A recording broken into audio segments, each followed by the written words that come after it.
मथा छा लिखी छा लिखां छा लिखी छा लिखां ओ सिंध मुंहिंजी अमां दुनिया जा सिंधियो हिक मुठ थी सिंध बचायो। सिंध मुंहिंजी अमां सूंह तुंहिंजी मथा छा लिखी छा लिखां। सिंध जो क़ौमी आवाज़ radio voice of Sindh London.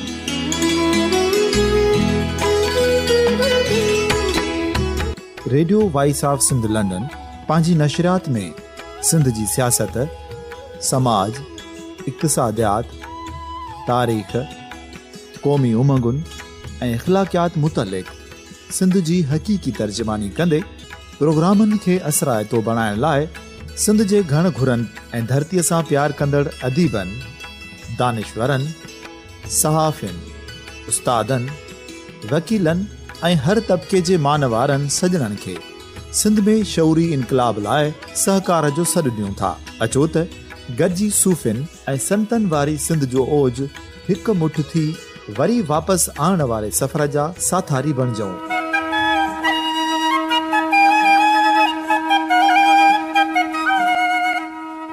हिकु नए सुबुह जी शुरूआत जो पड़ाॾो घर घर, ॻोठ ॻोठ ऐं शहर शहर ताईं पहुचायो।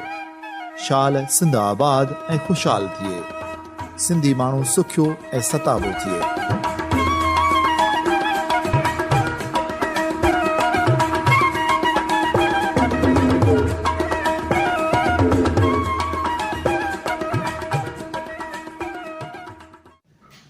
अस्सलाम वालेकुम।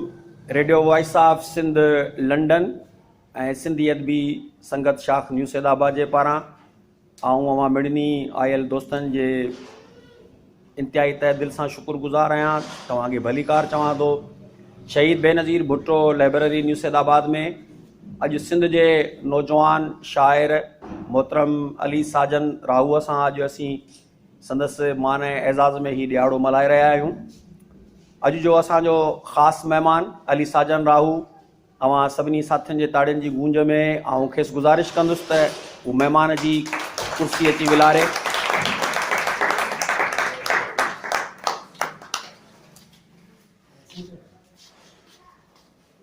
अॼु जी इन गॾिजाणीअ में इंतिहाई नामियारो मुहक़िक़ ऐं ॾाहो दोस्त मोहतरम माणिक मल्हा साहिब जिन असांजे हिन महफ़िल में मौजूदु आहिनि। पाण साईं जिन असांजा एज़ाज़ी महिमान आहिनि। ऐं साईं खे गुज़ारिश कंदुसि त उहो अचनि ऐं अची स्टेज ते रौनक अफ़रोज़ थियनि। असांजो दोस्त ऐं न्यू सैदाबाद सिंधी अदबी संगत शाख जो सेक्रेटरी मोहतरम साईं बादल जमाली खे बि गुज़ारिश आहे त हू असां सां गॾु अची हिन महफ़िल खे रौनक बख़्शण जे लाइ सदारती। मोहतरम साईं फ़िदा संजराणी कंहिं तारीफ़ जो मोहताज कोन्हे को, इंतिहाई ख़ूबसूरत ऐं सगारो नालो, गॾोगॾु ख़ूबसूरत शाइर। ऐं खेसि गुज़ारिश कंदुसि त हू महिरबानी करे स्टेज ते अचनि।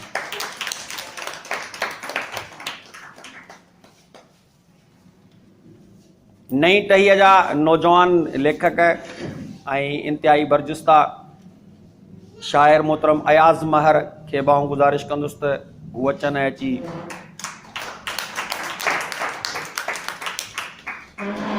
नौजवान शाइर मोहतरम जहांगीर ताहिरीअ खे बि गुज़ारिश आहे त हू बि अचनि ऐं अची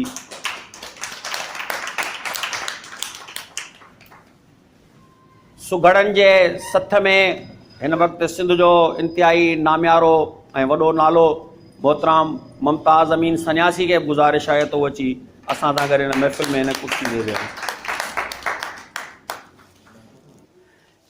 दोस्तनि ऐं साथियुनि, मोहतरम अली साजन राहूअ जे मोहबत में खेसि मंता ॾियण जे लाइ खेसि अॼु सिंध जी ख़ूबसूरत रिवायत आहे त असीं पंहिंजनि दोस्तनि खे, पंहिंजनि महिमाननि खे, पंहिंजनि साथियुनि खे जीअरे ई मंता ॾियण वारे अमल में अॻभरा रहिया आहियूं।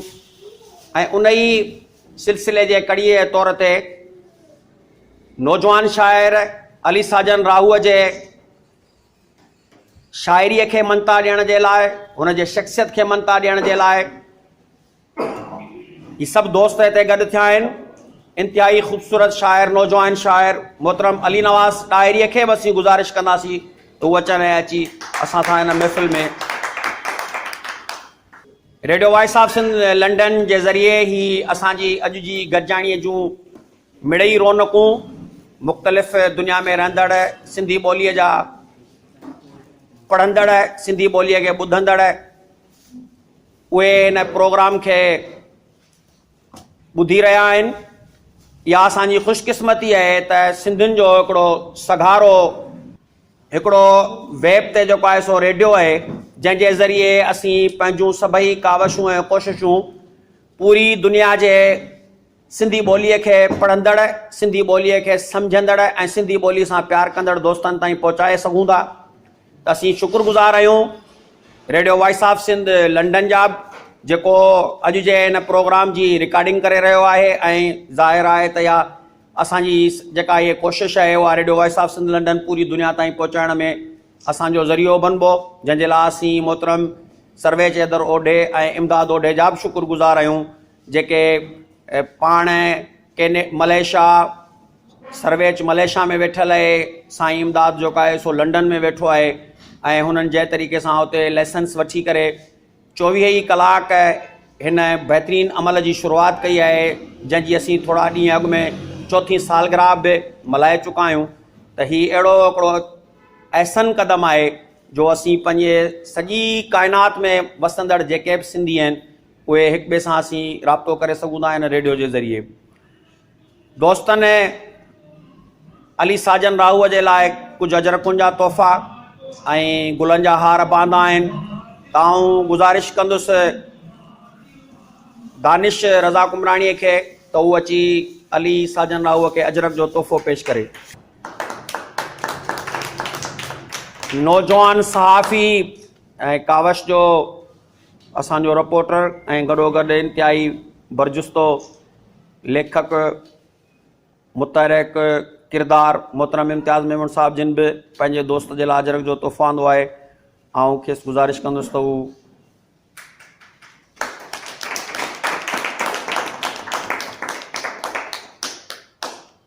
गॾोगॾु ऐं असांजे सेक्रेटरी सिंधी अदबी संगत शाख न्यू सैदाबाद जे सगारे किरदार इंतिहाई ॾाहे बहितरीनु कहाणीकार, असीं हुनखे हर दौर जो कहाणीकार चऊं त हिन में को वधा कोन्हे को, पाण 70 वारे ॾहाके खां कहाणी लिखण वारे अमल में शरीक रहिया आहिनि ऐं 2016 में बि हू उन ई जोश जज़्बे ऐं सिंधी ॿोलीअ जो कर्ज़ अदा करण जे फ़र्ज़ खे जंहिं अंदाज़ सां निभाए रहिया आहिनि, संदन किरदारु इंतिहाई साराह जोॻो आहे।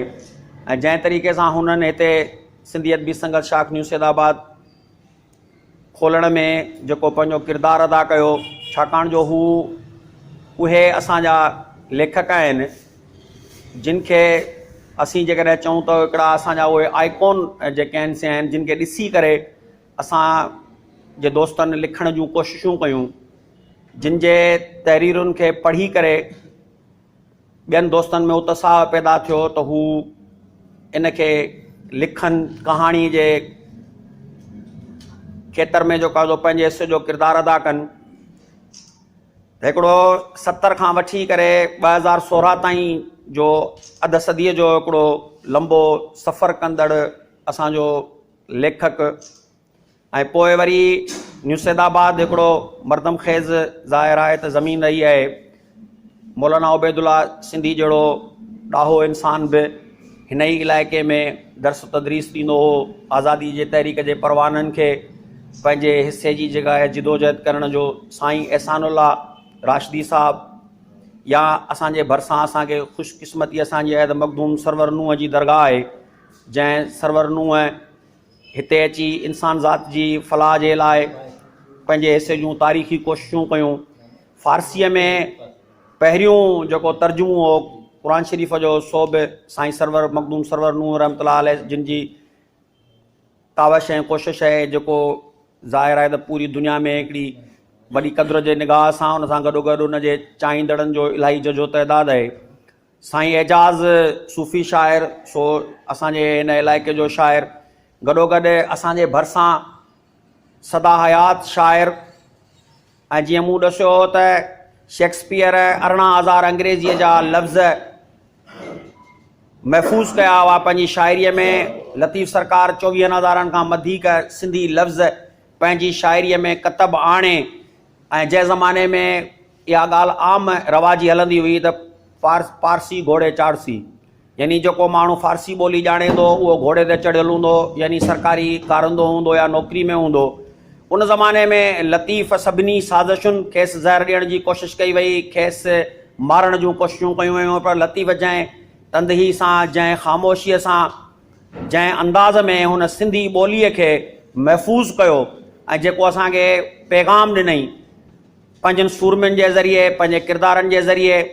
ऐं लतीफ़ छो पंहिंजी शाइरीअ में पंहिंजे पाण खे बि मोनिस जे अंदाज़ में पेश कयो आहे, छाकाणि लतीफ़ महसूसु कयो थे त औरत जेका आहे उन में वफ़ा, औरत में वारिफ़तगी, औरत में पंहिंजे पाण खे हर हाल सां सलाहण जी वॾीअ में वॾी क़ुवत आहे। उन करे लतीफ़ सभु किरदार जेके पंहिंजा खयां आहिनि उन्हनि में पाण खे बि उन मोनिस जे अंदाज़ में अदियूं अब्दुल लतीफ़ चवे, भेनर अब्दुल लतीफ़ चवे, अदा अब्दुल लतीफ़ चवे, पाण खे करे कोन पेश कयो अथनि।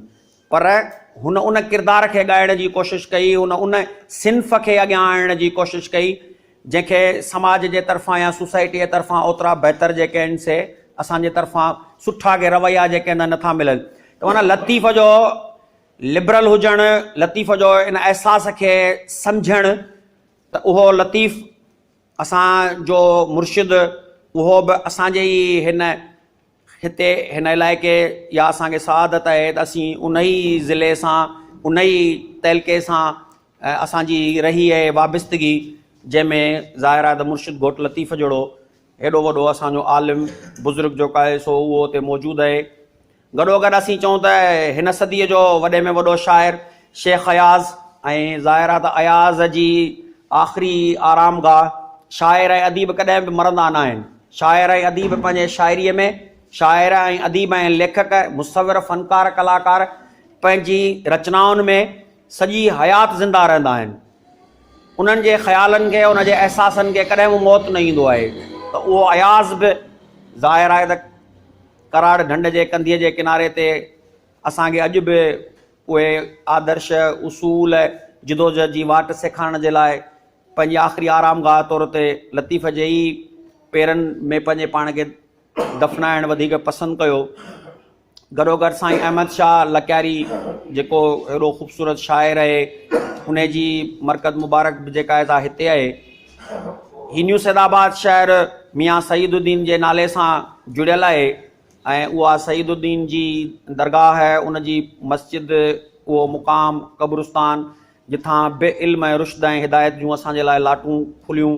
गॾोगॾु असीं जेकॾहिं चऊं त मुख़्तलिफ़ आलिम दीन ऐं बुज़ुर्ग जेके आहिनि उहे हिन इलाइक़े जो शान ऐं मान रहिया आहिनि। त सिंध सॼी ज़ाहिर आहे त असां सभिनी जी माउ आहे ऐं माउ जा जेके बि फ़र्ज़ंद हूंदा आहिनि, पोइ चाहे न्याणियूं हुजनि, उहे चाहे असांजा नौजवान मर्द हुजनि, उहे सभई माउ जो कर्ज़ु अदा करण जे लाइ मिठड़ी अमड़ जे लोली ऐं थञ जेका असां पंहिंजे शरीर में ओती आहे, पीती आहे ऐं पोइ रत वांगुरु असांजे शरीर में डोड़े पई। सिंधू दरिया, जंहिं दरिया ते वेद तख़लीक़ थिया, सिंधू दरिया जंहिं तां इल्म ऐं हुनर जूं इलाही सारूं जेके आहिनि रोशनाऊं पूरी दुनिया ताईं पहुतियूं। असांखे उन धरतीअ सां वाबिस्तगीअ जो शरफ़ हासिलु आहे। दुनिया में जेके बि अज़ीम तहज़ीबूं आहिनि या दुनिया में जेतिरियूं देवमालाई नदियूं आहिनि उन्हनि में सिंधूअ जो सरे फ़हरिस्त नालो आहे। जीअं गंगा जमुना आहे, नील नदीअ जो ज़िक्र आहे, त ईअं ई सिंधू वरी तहज़ीबुनि जी माउ नदी आहे ऐं ज़ाहिर आहे त असां सभिनि जी ज़िंदगी आहे उन नदीअ जे किनारे ते रहंदड़ असीं उन जा फ़र्ज़ंद आहियूं जेके गॾिजी उन पंहिंजे माउ जी ॿोलीअ खे अॻियां वधाइण में पंहिंजो किरदारु अदा करियूं पिया। ऐं गुज़ारिश कंदुसि मोहतरम साईं बादल जमाली खे त कार्रवाई खे अॻिते वधाए। महिरबानी साईं अब्दुर्रज़ाक उमरानी साहब। अली साजन राहू असांजो तमामु प्यारो दोस्त, तमामु सुठो तख़लीक़कार शाइर। जॾहिं खां सईदाबाद जी शाख सिंधी अदबी संगत जी खुली आहे, हू बराबरि असांखे पंहिंजी शाइरीअ सां मुस्तफ़ीद कंदो थो रहे। ॾाढी ख़ुशीअ जी ॻाल्हि आहे अॼु असां हुन सां हीअ गॾिजाणी करे रहिया आहियूं।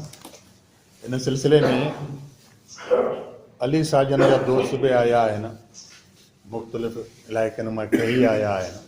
ख़ुदि असांजा पंहिंजा न्यू सईदाबाद जा बि दोस्त इन में शामिल आहिनि, जेके संदसि फ़न ते संदसि शख़्सियत ते ॻाल्हाईंदा।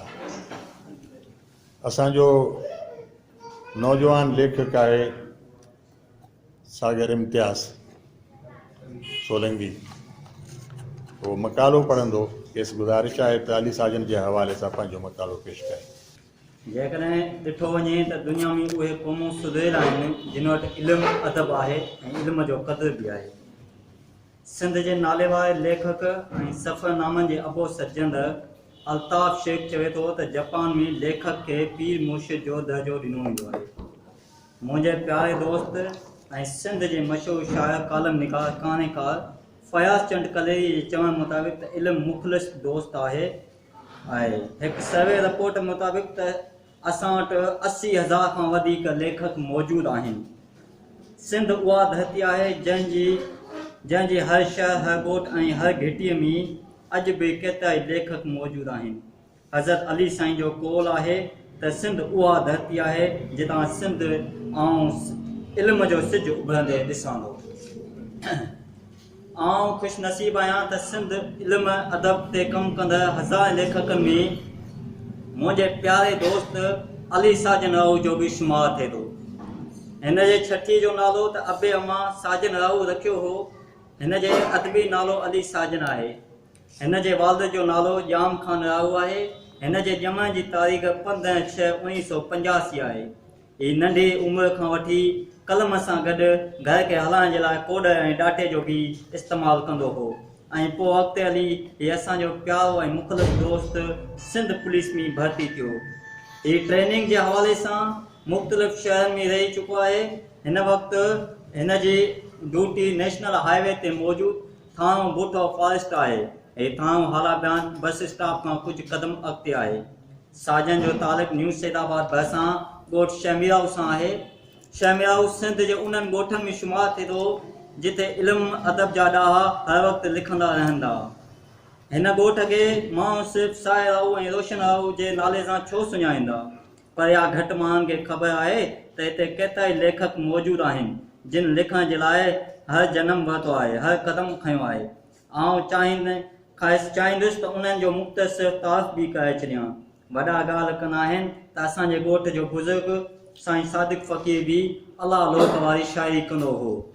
मरहूम फ़क़ीर अब्बास राव बि सुठो लेखक हो। हिन लेखक डॉक्टर सालीअ सां गॾिजी रेसाजे लॾा उते हिकु किताबु लिखियो।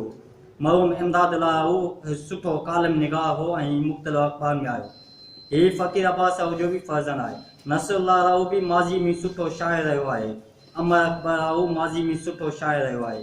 माशूक उर्फ़ सिंधू राव बि शाइरी कंदो हो। रिज़वान साहिब बि परॾे कहाणी जो तर्जुमो करे चुको आहे। इन हवाले सां अलॻि सुञाणप बि रखे थो। नौजवान शाइर नौमान राव जो जेको साहिर राव जो फर्ज़न आहे, उहो बि सुठो हिकु शाइर आहे। इब्रा राव जेको हिन वक़्तु मुख़्तलिफ़ अख़बार में शाइर थींदो आहे, सुठा कालम सुठा मज़मून लिखे वियो। मुंहिंजे पंहिंजे प्यारे दोस्त अली साजन राव जो बि हिन ॻोठ सां तालुक़ु आहे। मुंहिंजो दोस्त साजन राव शाइरी में समाज में थींदड़ बहन सां मुक़ाबिलो कंदे नज़र अचे थो। तोरे जो ही नई टही जो उभरंदड़ सितारो आहे, शाइर आहे, पर लिखण जे हवाले सां ही कंहिं बि ॻाल्हि में पोइते न आहे रहियो। हिन नौजवान खे लिखण जी ॾात त कुदरत वारे नंढी उमिरि में ॾेई छॾी हुई। संदसि लिखण सां इहो अंदाज़ो त ज़रूरु लॻाइजी सघिजे थो त हिन जो मुतालो बि ठीकु ठाक थी रहियो आहे, मतिलबु त सुठो आहे। साजन खे ज़ाहिरी तौरु ॿी का बि माया मिल्कियत त न आहे, पर हिन खे कुदरत वारे वरी इल्म सां गॾु अदबी दोस्तनि जी मिल्कियत सां बि नवाज़ो आहे। उन्हनि दोस्तनि जा बि कुझु नाला ज़ाहिर कंदुसि जेके हर वक़्तु सां गॾु रहंदा आहिनि। हिन सां जेके हर वक़्तु गॾु रहंदा आहिनि इल्मी अदबी दोस्त, उन्हनि जो मुख़्तसिर तारीफ़ करणु लाज़मी सम्झंदो। सिंध जो मशहूरु ऐं शाइर ऐं काइकार फ़िदा संजानी, मज़मून निगार अब्दुल रज़ाक़ उमरानी, तारीख़ दान ऐं गीतनि जो शहज़ादो माणिक मला, शाइर ऐं मज़मून निगार जहांगीर ॾहरी, शाइर ख़याल सिंधी, ड्रामा प्रोड्यूसर ऐं काइकार बादर जमाली, गुलाम आदिश मरी, शाइर गुलाम रसूल ख़ासकेली ऐं मशहूरु शाइर साहिर राहू, नौजवाननि में घणो वक़्तु मशहूरु रहंदड़ रोशन ज़फ़र राहू ऐं ॿिया केतिरा इल्मी अदबी दोस्त सां हर वक़्तु राब्ते में हूंदा आहिनि, जेके हर वक़्तु साजन सां गॾु बि रहंदा आहिनि। असां वटि किथे बि अदबी प्रोग्राम रचियो वञे ऐं पोइ साजन खे सिर्फ़ु मैसेज कयो वञे, पोइ त साईं साजन पक्षी जीअं उॾामी ईंदो आहे। हीउ मुंहिंजो प्यारो दोस्त अॻिते हली केतिरो थो पढ़ंदड़नि खे पसंदि अचे, इन जो अंदाज़ो हिन वक़्तु लॻाइणु तमामु घणो मुश्किल थो नज़र अचे। इहा ॻाल्हि मूं इन करे बि कई जो मूं अहिड़ा खोड़ लेखक ॾिठा आहिनि जेके शुरू में लिखण ऐं पढ़ण जे हवाले सां तमामु घणा मशहूरु थिया आहिनि, पर अॻिते हली पोइ ज़ाती मसरूफ़ियतुनि जे करे पोइते बि थी वेंदा आहिनि। मूंसां गॾु तव्हां बि इहा दुआ कयो त नौजवान लेखक सदाईं ईअं लिखंदो रहे ऐं असांजी रूह खे इल्म ऐं अदब सां रोशन कंदो रहे। मूंखे पंहिंजे हिन प्यारे दोस्त में केतिरियूं उमेदूं आहिनि। मुंहिंजी दुआ आहे त मुंहिंजो हीउ नौजवान दोस्त हर महफ़िल में ता हयात सदाईं मुल्कंदो रहे। महिरबानी साईं। सागर इम्तियाज़ सोलंकी साहब पंहिंजे जज़्बनि जो इज़हार कयो। असांजो ॿियो नौजवान लेखक अली साजन जो दोस्त, असांजो प्यारो, ऐं हाणे गुज़ारिश कंदुसि आसिफ़ रज़ाक़ उमरानी खे। लतीफ़ साईं जो ही शेर चवंदुसि, कंवर पाड़ू पातार में भंवर भरे आकाश, इन संधी गालड़ी राज़ कांदी रास, ऐं इश्क शाबाजी मोहबती मेरा। बनिस्बत हिन जे त असां जॾहिं जवानी तरफ़ हर इंसान वञे थो, बलोगत वारी उमिरि में आयासीं त टीवी ते साईं बादल जमाल जो नालो ॿुधंदा हुआसीं, या कुझु अदाकार, कुझु शाइर, अदीब, लेखक ॾाढा उन्हनि जा नाला ॾिसंदा हुआसीं, मुख़्तलिफ़ बुक्स ॾिसंदा हुआसीं, उन्हनि में लिखियलु हूंदा हुआ। पोइ असांखे तजसुस थींदो हो त काश असां बि न ईअं लिखूं, असां इन्हनि खां ऑटोग्राफ वठूं, असां इन्हनि सां कचहरी करियूं। पर अॼु अलाह ताला जी तरफ़ां असांखे इहा गॉड गिफ्टेड शइ आहे जो असां उन्हनि सां गॾु वेठा आहियूं, उन्हनि जे महफ़िल में आहियूं। हिकिड़ो मैट्रिक में पोयम आहे त उहो चवंदो, जंहिं महिल आउं मीनारे ते चढ़ी वियोसि त मूंखे अलाह ताला चयो त तूं वापसि वञ, हिते छो आयो या माण्हुनि जे विच में रहां थो। त आउं महसूसु कंदो आहियां त उहे माण्हू लतीफ़ हुआ, उहे सचल हुआ, उहे सामिया, उहे हमल हुआ, उहे बाबा बुले शाह वारा हुआ।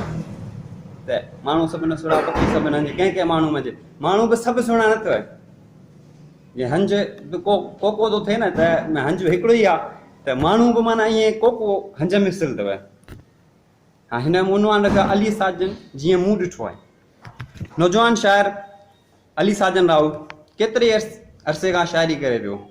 हीअ शाइरी में अहिड़ो मन मोहींदड़ ऐं दिलि खे करार ॾींदड़ साज़ आहे, जंहिंजे वॼण सां ईअं थो महसूसु थिए ॼण सुबुह साझड़ थींदड़ पखियुनि जी मिठड़ी ॿोली जी लात, ॼण पहाड़नि मां वहंदड़ झरणे जो को आवाज़ या वसंदड़ मींहं जो शोर। हिन जी शाइरी जो महवर ऐं मर्कज़ सिंध जा माण्हू, धरती जा जोधा, चाहे रूपलो, हिमू, होशू, या वरी धरती जा माग मकान हुजनि, मोहन दड़ो, कोटड़ी जो किलो या भंभोर हुजे, या सिंध जा ओलिया, लतीफ़, सचल, सामी, हमल। सिंध धरती जे ज़रे ज़रे खे पंहिंजे शाइरी जे कमाल ऐं फ़नी जोर ऐं घाड़ेट सां पेश कयो अथसि। ही उहो नौजवान शाइर आहे जेको शाइरी जे आसमान ते वेहा उतारे जीअं चमके पियो, ऐं हिकु ॾींहुं हिन खे चंड बणिजण में देरि न लॻंदी। ऐं चंड बि उहो जंहिंखे ॿार हसरत में पंहिंजे हथनि में क़ाबू करण जी कोशिशि करे थो। ही उहो चोॾहीं जो चंड साबित थींदो जंहिंजी रोशनी में को भटकियल ज़रूरु पंहिंजे माग मकान ते पहुचंदो। शाइर समाज जो आईनो हूंदा आहिनि, जंहिं आईने खे ॾिसण सां हर ॾुख, दर्द, पीड़ा, ख़ुशी, हुस्न, सिंगार पसिजे थो। शाइर हसासपणे जो चिटो वाज़े सबूत हूंदा आहिनि। शाइरी जे खेतर में अली साजन राहू नौजवाननि में हिकु बहितरीनु शाइर तौरु थी उभरियो आहे। हिन जी शाइरी में ख़्याल जी गहराई, लफ़्ज़नि जो तसलसुल ऐं तशबीहूं कमाल जूं आहिनि। तॾहिं त नंढड़े नंढड़े ॿारनि वांगुरु चए थो पैसा घुरां अम्मा खां ऐं चॉकलेट बि। अॼु ॿार वांगुरु कोई नखरो करे वठां। मुंहिंजे ख़्याल में शाइर अदीब लेखक ॿार ई हूंदो आहे। हिन जी सोच में सचाई फ़िक्र ऐं नफ़रत खां को परे ख़्यालनि में पाकीज़गी हूंदी आहे। जीअं जर्मन फिलासफर शोपनहावर जो कौल आहे त शाइर थियणु फिलासफर थियण खां हज़ारे भेरा वधीक ख़ुशनसीबी जी ॻाल्हि आहे। त अली साजन उन्हनि ख़ुशनसीबनि मां हिकु आहे। हिन जी शाइरी जा घणा रुख आहिनि। हीउ सुनाकिया जमालियात सिंध सां थींदड़ कलूरनि ऐं उन ते अंदरि में थींदड़ उणतुण खे हिन नमूने सां पेश करे थो। कया सूर सिंध जा कलम बंद मूं तॾहिं आहे यारो बणी शाइरी। सो मुंहिंजे ख़्याल में फ़िक्री उॾार में ही साजन यार उताऊं आहे। जीअं शेख अयाद चए थो जंहिं मोहबत न कई आहे याद सो ज़िंदगी जे गुनाहगारनि मां आहे। सो आउं इजाज़त वठी चवंदुसि त जंहिं सिंध ते शाइरी न कई हो सिंधियो ओ बि ज़िंदगी जे वॾा गुनाहगारनि मां आहे। पर ईअं बि न आहे त को साजन खे सिर्फ़ु सिंध ऐं सिंध धरती जे माण्हुनि जो हूंदो आहे। हिनखे दुनिया जो गुनू अथव। तॾहिं त चए थो जंग चाहे थी बसि जंगी दुनिया कोन थी सम्झे अणढंगी दुनिया। ही ओ साजन ही ओ हसास शाइर आहे जंहिंजी दिलि सिंध धरती जे माण्हुनि इंसानियत ऐं अमन लाइ धड़के थी। ऐं जॾहिं को पेट बुखियो लाचार बेवस हुजे तंहिं ते हिन जे अंदर जी आंध मान हिनखे बेचैन थी करे छॾे। ऐं तॾहिं चए थो खुरणो पिया हणनि रुॻो इंसान बुख जे नांगा ॾंगी दुनिया। ही ओ शाइर आहे जेको उमीद ते ज़िंदा आहे ऐं इहो यकीन अथसि त हिकु न हिकु ॾींहुं सिंध ज़रूरु पंहिंजो ओज माणींदी। अली साजन नौजवान टे जो ख़ूबसूरत ऐं बहितरीनु शाइर आहे जेको सिंधी अदब खे रोशनी ॾिए पियो। ऐं मूंखे उमेदु आहे त हिन जी शाइरी आहे वधीक जित बणिजी झरकंदी ऐं महकंदी रहंदी। लतीफ़ साईं जन सिटुनि वांगुरु सेवा कर समुंड जी जित जर वहे थो चार सैं वन सीर में माणक मोतीरा जे मासो जुड़े माल त गुजारा पुर थी।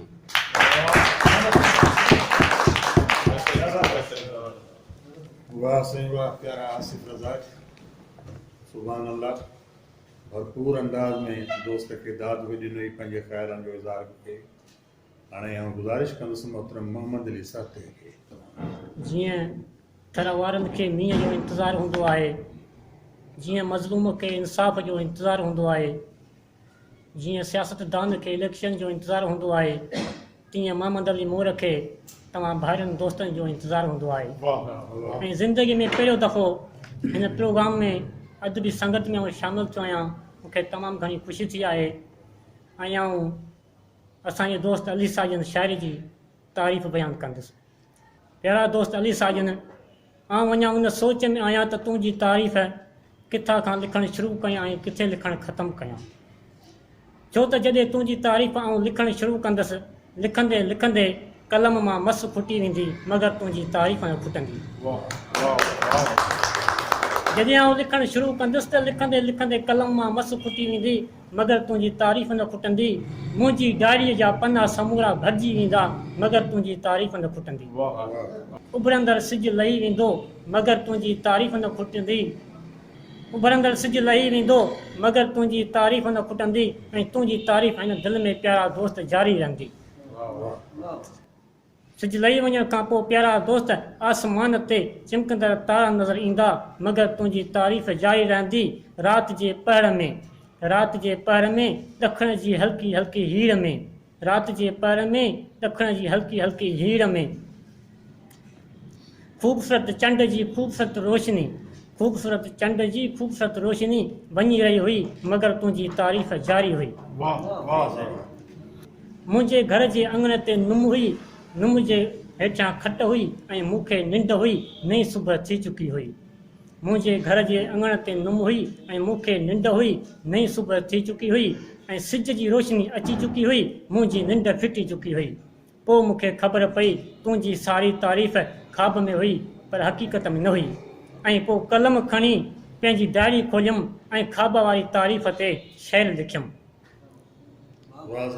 मुंहिंजी शाइरी में लिखियल तुंहिंजी तारीफ़ आ, मुंहिंजी शाइरी में लिखियल तुंहिंजी तारीफ़ आ, दिल जी डायरीअ में पढ़ियल तुंहिंजी तारीफ़ आ। गुलाबी गुलनि में गुलनि जी सूंह में गुलनि जी ख़ुशबू में गुलाबी गुलनि में गुलनि जी सूंह में गुलनि जी ख़ुशबू में जुड़ियल तुंहिंजी तारीफ़ आ। प्यारा चिमकंदड़ सितारनि में चंड जी रोशनी में प्यारा चिमकंदड़ सितारनि में ख़ूबसूरत चंड जी रोशनीअ में मिलियल तुंहिंजी तारीफ़ आ। मोहम्मद अली मोर तरफ़ां सारे जग में मोहम्मद अली मोर तरफ़ां सारे जग में घर घिटीअ में फिलियल तुंहिंजी तारीफ़ आहे। ॾाढो सुठो मोहम्मद अली साहब, तमामु सुहिणो तव्हां ॻाल्हायो आहे। ख़ुदा तव्हांखे ख़ुशि रखे ऐं तव्हां पंहिंजे दोस्त खे ॾाढे शानदार नमूने सां ट्रिब्यूट पेश कयो आहे। वाह जी वाह। साईं, हाणे असांजो महिमान दोस्त आहे, अली साजन राहूअ जो दोस्त आहे मोहतरम जानी जमाली साहब। आऊं चाहींदुसि त पाण पंहिंजनि ख़्यालनि जो इज़हार अचे त साईं जानी जमाली। मसइलो छा आहे त असांजो दोस्त जेको आहे साजन राहू हिकु शाइर सां गॾु हिकु सुठो दोस्त आहे ऐं एतिरो बहितरीनु दोस्त आहे ऐं एतिरो शफ़ीक़ दोस्त आहे ऐं एतिरो माना हिकिड़ो हिजाबी दोस्त आहे ऐं उन सां गॾोगॾु हुन जेको शाइरी में पंहिंजो ख़्यालु यानी पंहिंजा लफ़्ज़ हुनजा ख़्याल जेका आहिनि एतिरा ज़बरदस्त ऐं ख़तरनाक आहिनि ऐं हुननि ॾाढी ख़्यालनि ते ज़बरदस्त नमूने सां आज़माइश कई आहे। ऐं त थोरो ई मुख़्तसर ॻाल्हाईंदुसि, ॿिया बि दोस्त खोड़ ॻाल्हाईंदा। साजन असांजो दोस्त ऐं सुठो शाइर ऐं सुठो लेखक ऐं महबूब माण्हू आहे। अलाह साईं सदाई आबाद करे ऐं ख़ुशि हुजे, सदाई आबाद हुजे। माशाअल्लाह, महिरबानी।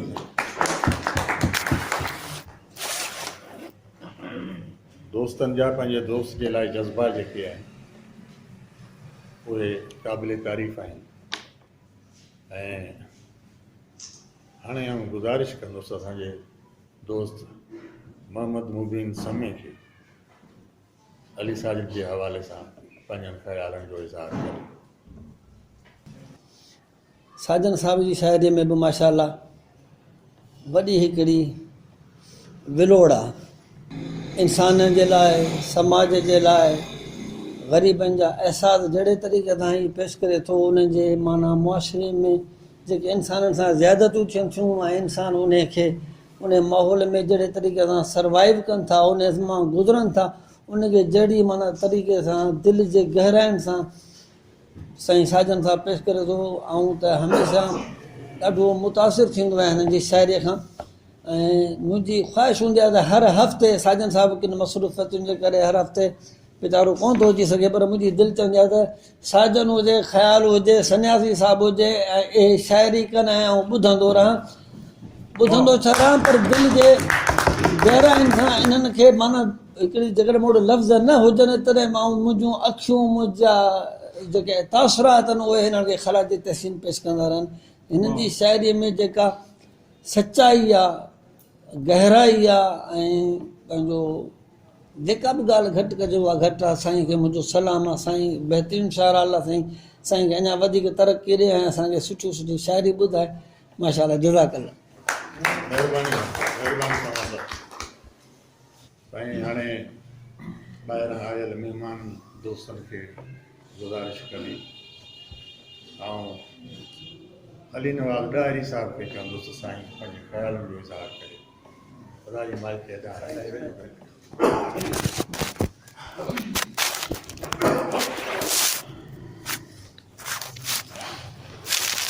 पहिरों पहिरों लफ़्ज़ ख़ुदा जो कुन फ़यकून है।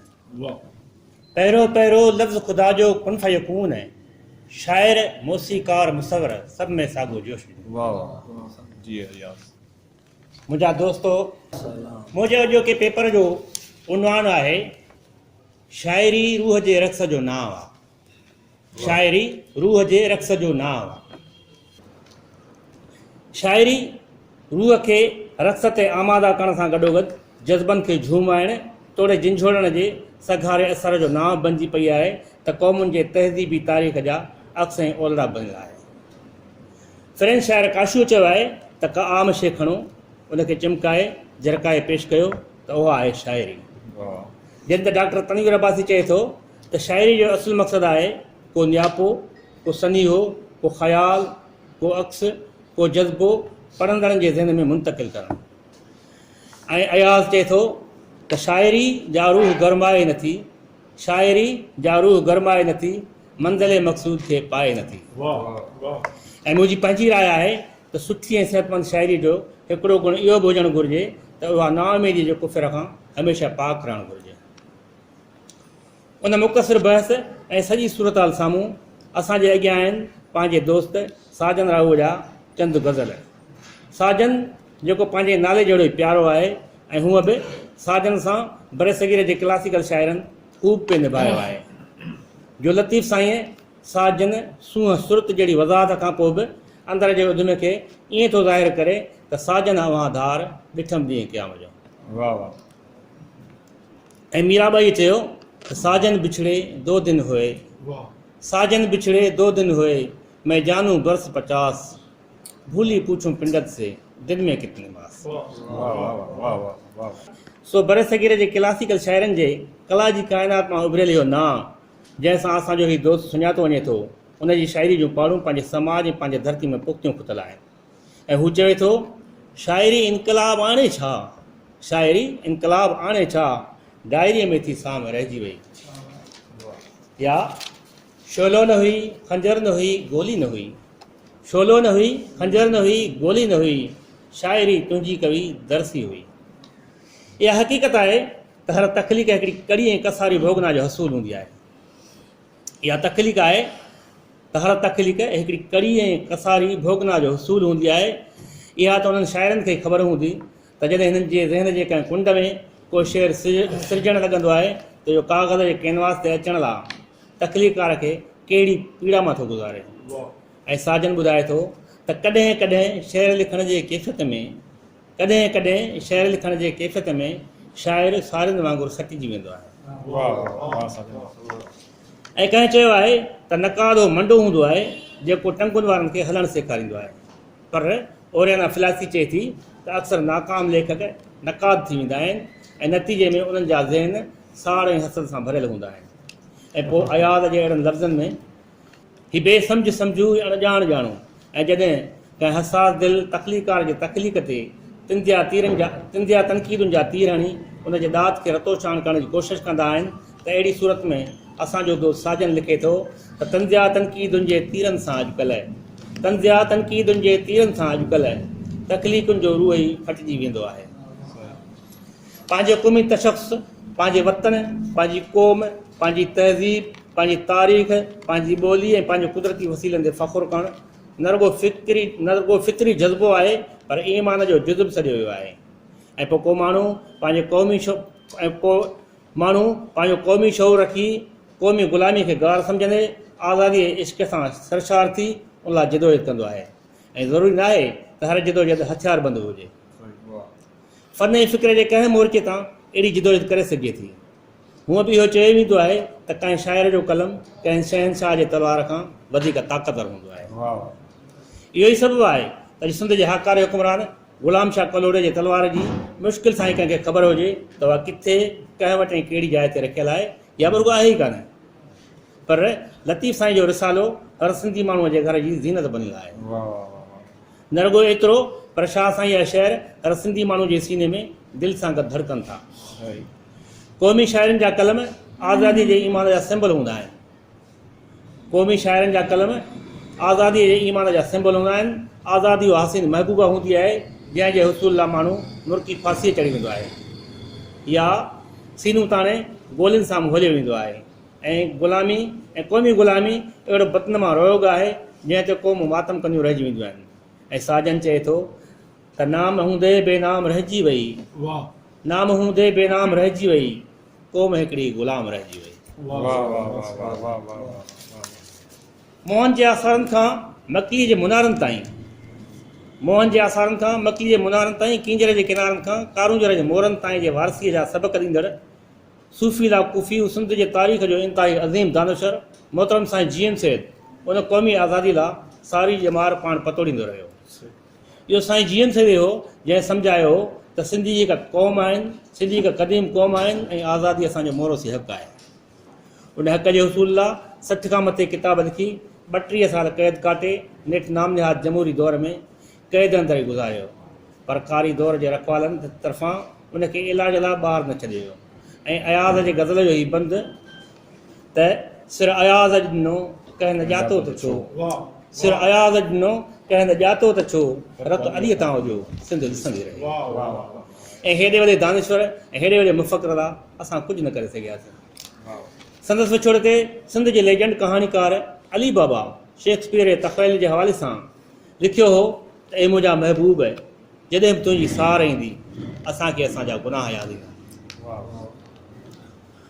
हूअं क़ौमुनि जे अहिड़नि मुसलनि लाइ उन्हनि जे देसनि जा माण्हू त छा पर मंज़र बि रहंदा आहिनि। बेको लतीफ़ साईं जे त पखियुनि पाण पछाड़ियो त लॻियो हो त वञे। उन लाइ आसमान रहंदा आहिनि पर इहो रहणु फ़क़ति तुहे ई अखियूं ॾिसी ऐं महसूसु करे सघंदियूं आहिनि। जहिड़नि लाइ लतीफ़ साईं शाहिदी ॾिनी हुई त अखियूं उहे धार जिन सां ॾिसी पिरीअ खे। ऐं असांजो दोस्त साजन ॿुधाए थो त आसमान उछंगार ॾेई रहंदो रहियो, आसमान उछंगार ॾेई रहंदो रहियो, राति जीअं सैद जी वरसी हुई। मूं मथे लिखियो आहे त शाइरी क़ौमुनि जे तहज़ीबी तारीख़ जा अक्सर ओलड़ा हूंदी आहे ऐं वॾे वक़्त खां वठी थर में मोरनि सां गॾु मोरनि जहिड़ा मलूक ऐं मासूम ॿारड़ा ख़ोराक जी कमी ऐं अणहूंद जे करे मरी रहिया आहिनि। पर हिननि हुकुमराननि लाइ थर ॼण त मुल्क जे ओभर वारी सरहद जो को मुल्क जे ओभर वारी सरहद पार जो को इलाइक़ो हुजे जंहिंजी कंहिंखे परवाह ई कान्हे। भला परवाह हुजे बि छो ऐं कीअं? थरियुनि जे इलाज लाइ एम्बुलेंस मुहैया कजनि त पोइ उन्हनि खे वेननि में तब्दील करे रंग रोग न ॾेई नंबर प्लेट में मोनोग्राम मटाए रोडनि ते कीअं हलाए सघिबो?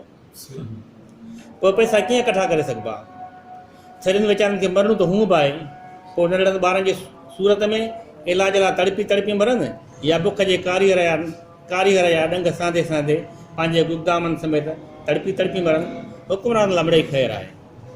हुकुमरान खे शाइर थोरो ई आहिनि जो उन्हनि जे बेवक़्ते ऐं ज़ोरी मड़ियल मौत ते मातम या एहतिजाज कनि। ऐं साजन लिखियो त अॼु बि मुंहिंजे मारूड़नि थरवारनि खे बुख जो कारो नाग वकोड़े वेठो आहे। ऐं पोइ शाइर वीचारो हिन ॿिए मंज़र ते नेण टमाए कुदरत जे कोर्ट में FIR दाख़िल कराए रहियो आहे त तज़लील आहे केॾी इंसानियत जी मालिक, तज़लील आहे केॾी इंसानियत जी मालिक, ॿोरीअ में लाश कंजो किचरे मथां पियो आहे। असांजो फ़िक्री रहबर लतीफ़ साईं असांखे 300 साल अॻे हिकिड़ो पैगाम ॾेई वियो आहे त सुते न सरंदिया कर पचार पिरीअ जी, या एॾो सूर सही निंड न कजे नाखवा, या जागो जाड़े जा समा सुख मसमो, या सुल्तानी सुहाग निंडरूं कॾहिं न मिले। माना लतीफ़ साईं सुजागी जो सॾु ॾेई वियो आहे। जेको जेकॾहिं कंहिं वर्णायो आहे त उहो फ़क़ति बादशाह शाइरनि ई वर्णायो आहे जेके आधी जो उथी गीत था लिखनि, जिन सुम्ही सुख न माणियो आहे, जिन जी दात ॾियाटियूं बणिजी जॻह खे झरकाइण जो पंहिंजो पाण सां ॼण त वचन करे वेठी आहे। ऐं लतीफ़ साईं चयो हो त जागण मंझां जस आहे अला जिन खे, ऐं उन जस ते असांजो दोस्त पूरो लथो आहे। अचो त ॾिसूं।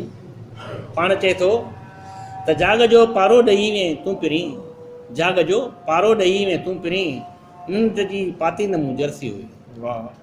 ऐं साजन ॼण त लतीफ़ साईं जन सां मुखातिबु आहे त जाग जा तूं वियो आहीं ॾेई, जाग जा तूं वियो आहीं ॾेई, पंहिंजे अखियुनि जो मूं सुरमू आ कई। असां संदसि उन दावा ते यकीन कीअं करियूं? उहो असांखे वज़ाहत कंदे ॿुधाए थो त आऊं ॾियो ऐं रिसालो शाह जो, आऊं ॾियो ऐं रिसालो शाह जो, राति भर पिया जाॻंदा आहियूं टई। लतीफ़ साईं जे दौर में धारियुनि हमले वारनि जे मुसलसिल चढ़ाइनि जे करे सिंधी समाज अफ़रा तफ़री जे अहिड़े आलम में वकोड़े थो जो कंहिंखे बि कंहिंजी का ख़बर कान हुई। हर को पंहिंजे परेशानी में पूरो हो। क़ौमी ग़ुलामी जी ज़िलत जी हिकिड़ी मकरू ऐं मनोज शिकिल इहा बि हुई जो केर बि कंहिंखां का ख़बरचार का ख़बरचार वठण वारो का सार संभाल लाइण वारो न हुयो। जॾहिं हर घर ॾुखनि जो ॾेह बि न हुजे त पोइ केरु कंहिंजे लाइ करे। माना क़ौमी जिदोजहद जो मर्कज़ टुटी वियो हो। इनफ़रादी तौरु हर को माण्हू पंहिंजे वजूद जी वेड़ विढ़ी रहियो हो। ऐं लतीफ़ साईं उन दौर जे पीड़ा जो नक्शो जो हीअं चिटियो आहे त पाड़े नाहे परूड़ तका राति रंजाए गुज़री, पाड़े नाहे परूड़ तका राति रंजाए गुज़री। ऐं अॼु खां 300 साल पोइ बि तारीख़ जो उन्हनि बदनाम वहशी हमले वारनि जो नस्ली ऐं फ़िक्री पोयर को जागीरदार विस्कीअ जे नशे में एॾो त मदहोश आहे जो उनखे इहा ख़बर कान्हे त संदसि पाड़े में के बुखिया ॿार सुता पिया आहिनि। साजन जी दात उन ॾोह खां आजी आहे जो या पाड़े जे रेस जो उन मदहोशीअ ते तड़पी ऐं लुछी लिखे थी त हर राति रईस आहे तो वटि कबाब विस्की, हर राति रईस आहे तो वटि कबाब विस्की, पाड़े में अॼु तुंहिंजे कोई बुखियो सुतो पियो आहे। पाड़े में तुंहिंजे कोई बुखियो सुखो आहे। या हिकु ॿिए गज़ल जे बंद में साजन लिखे थो त मुंहिंजे घर में मानी कान्हे, मुंहिंजे घर में मानी कान्हे, कंहिंखे का हैरानी कान्हे। हिकु ॿिए मसइले ते कलम, हिकु ॿिए मसइले ते संस कलम हीअं थो जुम्बश में अचे त विधवा साॼण तटारी लॻंदी आहे मूंखे, विधवा साॼण तटारी लॻंदी आहे मूंखे, जंहिंमां साजन गुलडो पटिजी वेंदो आहे। गज़ल जो हीउ बंदि हर तरह सां भरपूर आहे, पर हिते गुलडो टारी जो सुहाग न हुजणु घुरिजे हा। गुलडो त टारीअ जो या ख़ुदि ॿूटे जो नंढड़ो बचिड़ो माना औलाद वांगुरु हुजणु घुरिजे हा। ऐं हिते इहो दर्दु टारीअ जे ॾुहागिण तौरु न पर माउ जे हिसे सां हुजणु घुरिजे हा। जो मिसाल तौरु सिंध ऐं बलूचिस्तान जा खोड़ नौजवान खंभिजी टार्चर सेल में पुॼंदा आहिनि, जितां पोइ ऊंदहि में हुननि जा लाशा उछलाए वेंदा आहिनि। हिते टारीअ जो दर्दु अहिड़ी हीजल माउ जो दर्दु हुजणु घुरिजे हा, जंहिंजो गुलडो ज़ोरीअ टोड़ियो वियो आहे त हीउ बंदि अञा बि वधीक पंहिंजो असरु छॾे हा। पंहिंजे अवाम सां कमिटेड शाइर खे समाज जे हर तबिके जे दुखनि दर्दनि पीड़ाउनि परेशानियुनि उल्कनि ओसीड़नि महिरूमनि ऐं मायूसियुनि ते पंहिंजो कलम खणणु घुरिजे। जेसि ताईं कंहिंजे गम में तव्हांजी दाद तड़पे लुछे नथी, तेसि ताईं इहा शाइरी क़ौमी शाइरी चवाए ई नथी सघे। छो त शाइर खे हर दौर ऐं हर तबिके जे पीड़ा ऐं परेशानी जी तस्वीर बणिजणो आहे। साजन पंहिंजे आस पास जे हिकिड़े वाक़े जी वाह अॼु मंज़र निगारी कई आहे ऐं थोरनि लफ़्ज़नि में वॾे ॾुख खे बयानु करे वियो आहे। ॻोठ में नानी हिकिड़ो क्लासिकल किरदारु हूंदी आहे, जेका पंहिंजे ज़िंदगी जे तलख़ तजुर्बनि खे पंहिंजे ज़िंदगी जे तलख़ तजुर्बनि खे परियनि बादशाहनि जे कहाणियुनि ऐं किसनि जो रूप ॾेई हर राति पंहिंजे चौधारी मिड़ी आयल पोपटनि जहिड़नि मासूम ॿारनि सां गॾु पंहिंजो रूप पई रिझाईंदी आहे ऐं खेनि कहाणियूं पई ॿुधाईंदी आहे। ॿिया माण्हू भले उन ई पुराणी नानीअ खे नज़रअंदाज़ करे छॾीनि, पर मासूम ॿारनि लाइ इहा नानी संदनि पसंदीदा शख़्सियत बणिजी पवंदी आहे। ऐं ही तॾहिं जूं हक़ीक़तूं आहिनि जॾहिं अञा मासूम ॿारनि जे हथनि में मोबाइल न आई हुई।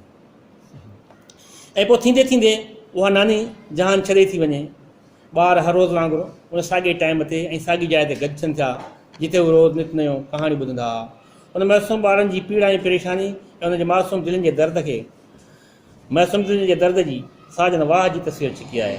चए थो हाणे कहाणी केरु ॿुधाए, हाणे कहाणी केरु ॿुधाए, ॿार त आहिनि नानी कान्हे। हाणे कहाणी केरु ॿुधाए, ॿार त आहिनि नानी कान्हे। सचपच इहा तस्वीर अॻियां ई अथई, अखियुनि में पाणी तरी थो अचे ऐं कंहिंजे अखियुनि में पाणी आणणु इहो ई फ़न ऐं फ़िक्र जो महराज हूंदो आहे। अहिड़े ई हिकिड़े ॿिए पुराणे ऐं कमज़ोर किरदार सां वाह जो निभायो अथसि त हाणे न मूंखां हर हले थो, हाणे न मूंखां हर हले थो, पुटड़ा साॻी जवानी कान्हे।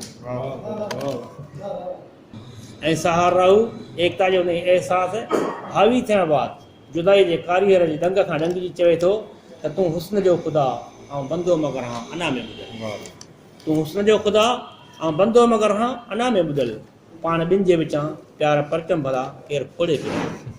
ऐं असांजे गीतनि जनम जनम खां तलाश जंहिंखे हवाऊं बणिजी, असांजे गीतनि जनम जनम खां तलाश जंहिंखे हवाऊं बणिजी, गुलाब चहिरो उहो आहे शायदि निगाहूं जंहिंखे चुमणु घुरनि थियूं। ऐं अहसास जो उन पीड़ा में पचंदे साजन चयो त असां मुरुकंदे पे तोखे मौक़िया ॾिना, असां मुरुकंदे पे तोखे मौक़िया ॾिना, पिणी तो सदाईं पे धोखा ॾिना। ऐं विछोड़े पुॼाणा मिलियासीं जॾहिं, हा लुड़कनि जा हिक ॿिए खे तोहफ़ा ॾिना। इहो शमीरा हुजे ॻोठ जे गलियुनि में पलजल प्यार जो करशमो आहे, या इहा उन ॻोठ जे मिटी जी, या उन ॻोठ जी मिटी का अहिड़ी भागवंद आहे जो तव्हां जॾहिं को शाइरी जो गुलाब टिड़ी निकिरंदो आहे त उनजी ख़ुशबू वाहणे वस्तूं वासे छॾींदी आहे। मूंखे ख़ुशी आहे त रोशन ज़फ़र ऐं सहार खां पोइ साजन उन त्रिमूर्तीअ जो टियों इस्म बणिजी उभरियो आहे, जंहिंजे ॾातियूं ॾियाटियूं रोशनी जे सफ़र में पंहिंजो किरदारु अदा करणु वञी रहियो आहे। महिरबानी। हाणे असांजो सहाफ़ी दोस्त आहे सिंधी अदबी संगत न्यू सैदाबाद जो सरगर्म रुकन बि आहे इम्तियाज़ मेमण साहब, ऐं उनखे गुज़ारिश कंदुसि त अली साजन असांजो साथी आहे ऐं हिननि ई गॾिजाणियुनि में हिक ॿिए खे ॾिसनि बि था ॿुधनि बि था, पंहिंजनि ख़्यालनि जो इज़हार करे साईं इम्तियाज़ मेमण साहब। बिस्मिल्लाहिर्रहमानिर्रहीम। तूं साथी मुंहिंजो साथ त ॾे, तूं साथी मुंहिंजो साथ त ॾे, आ क़ौम जी क़िस्मत बदिलायूं, हिन दोज़ख जहिड़ी दुनिया खे हाणे बिश्त बनाए छॾिणो आहे। त आउं शुरू खां चवंदो अचां त अली साजन राहू हिकिड़ो हिसास दिलि जो मालिक ऐं पंहिंजे हिसास दिलि सां उहो जेको ॾिसे पियो ऐं जेको पसे थो उन खे ई पंहिंजे शाइरी जे जेको अंग में उहो पेश करे थो, उहा पंहिंजे धरतीअ जी, पंहिंजे मारवड़नि जी, पंहिंजे माग मगारनि जी, सभिनी जी जेका आहे उनखे उनखे पेश करे थो। अली साजन जी शाइरी में इतबार कंदो त सिंधियत की संगत में जॾहिं पेश कंदो हो हिते त साईं बादल जहिड़ा असांखां अखियुनि मां लुड़क वेही ईंदा हुआ। एतिरो हू चुभंदड़ ऐं छुहंदड़ जेका शाइरी कंदो हो, अहिड़ो मतिलबु हीअ जेको शइ ॾिसंदो हो उन शइ खे उन पेश कंदो हो। हिन लाइ आउं हिनखे सलाम पेश कयां थो ऐं आउं अॼु हिन संगत खां इजाज़त वठंदे आउं खेसि चुमीअ जो ट्रिब्यूट ॾियणु थो चाहियां। साईं महिरबानी। इम्तियाज़ मेमण साहब, तव्हां तमामु वॾी सियासत करे चुमी वठी विया आहियो। बहरहाल ख़ुशि हुजो। अली साजन आहे बि अहिड़ो जो चुमी ॾियण जहिड़ो आहे। हाणे आउं दोस्त मुमताज़ अमीन सन्यासी खे गुज़ारिश कंदुसि, साईं खे वञिणो आहे, थोरी तकड़ अथसि, इन करे आउं विच में मौक़ो ॾियणु थो चाहियां। अली साजन राहू जे हवाले सां साईं असांजो मुमताज़ अमीन सन्यासी ॻाल्हाईंदो। पाण ई ईंदुमि होत कुझु आउं बि अॻु भरी थियां, मतां चवे में खान बलोच त हिन कम में हीणीअ मां की न थी। मतां दोस्त चवनि फ़क़ीर आयो आहे, हिन मंझां कुझु की न थियो। मुंहिंजा दोस्त सॼण, हीअ सूरत सभु सुभाण जंहिंमें पाण समायो अथई, जंहिंमें पाण समायो अथई। मूंखे तकरीरूं कोन ईंदियूं आहिनि, मूंखे ॻाल्हाइणु कोन ईंदो आहे, मूंखे लिखण बि कोन ईंदो आहे, पर चंद अल्फाज़ जेके अलाह ताला अता कया आहिनि मां सभिनी जे शान में ऐं अदा दोस्त साजन अलीअ जे शान में तव्हांजे अॻियां पेश कयां थो। बिस्मिल्लाह। त हज़रत नूह अलैहिस्सलाम पंहिंजी क़ौम जे लाइ अलाह ताला खे अर्ज़ु कयो त हिनखे तबाह बर्बाद कर, आउं दुआ कयां थो, हथड़ा खां थो क़बूल फरमा। चई इहा वारी ॻाल्हि कीअं थींदी? चई न, चई भला तूं वञी दिला मट ठाहे अच।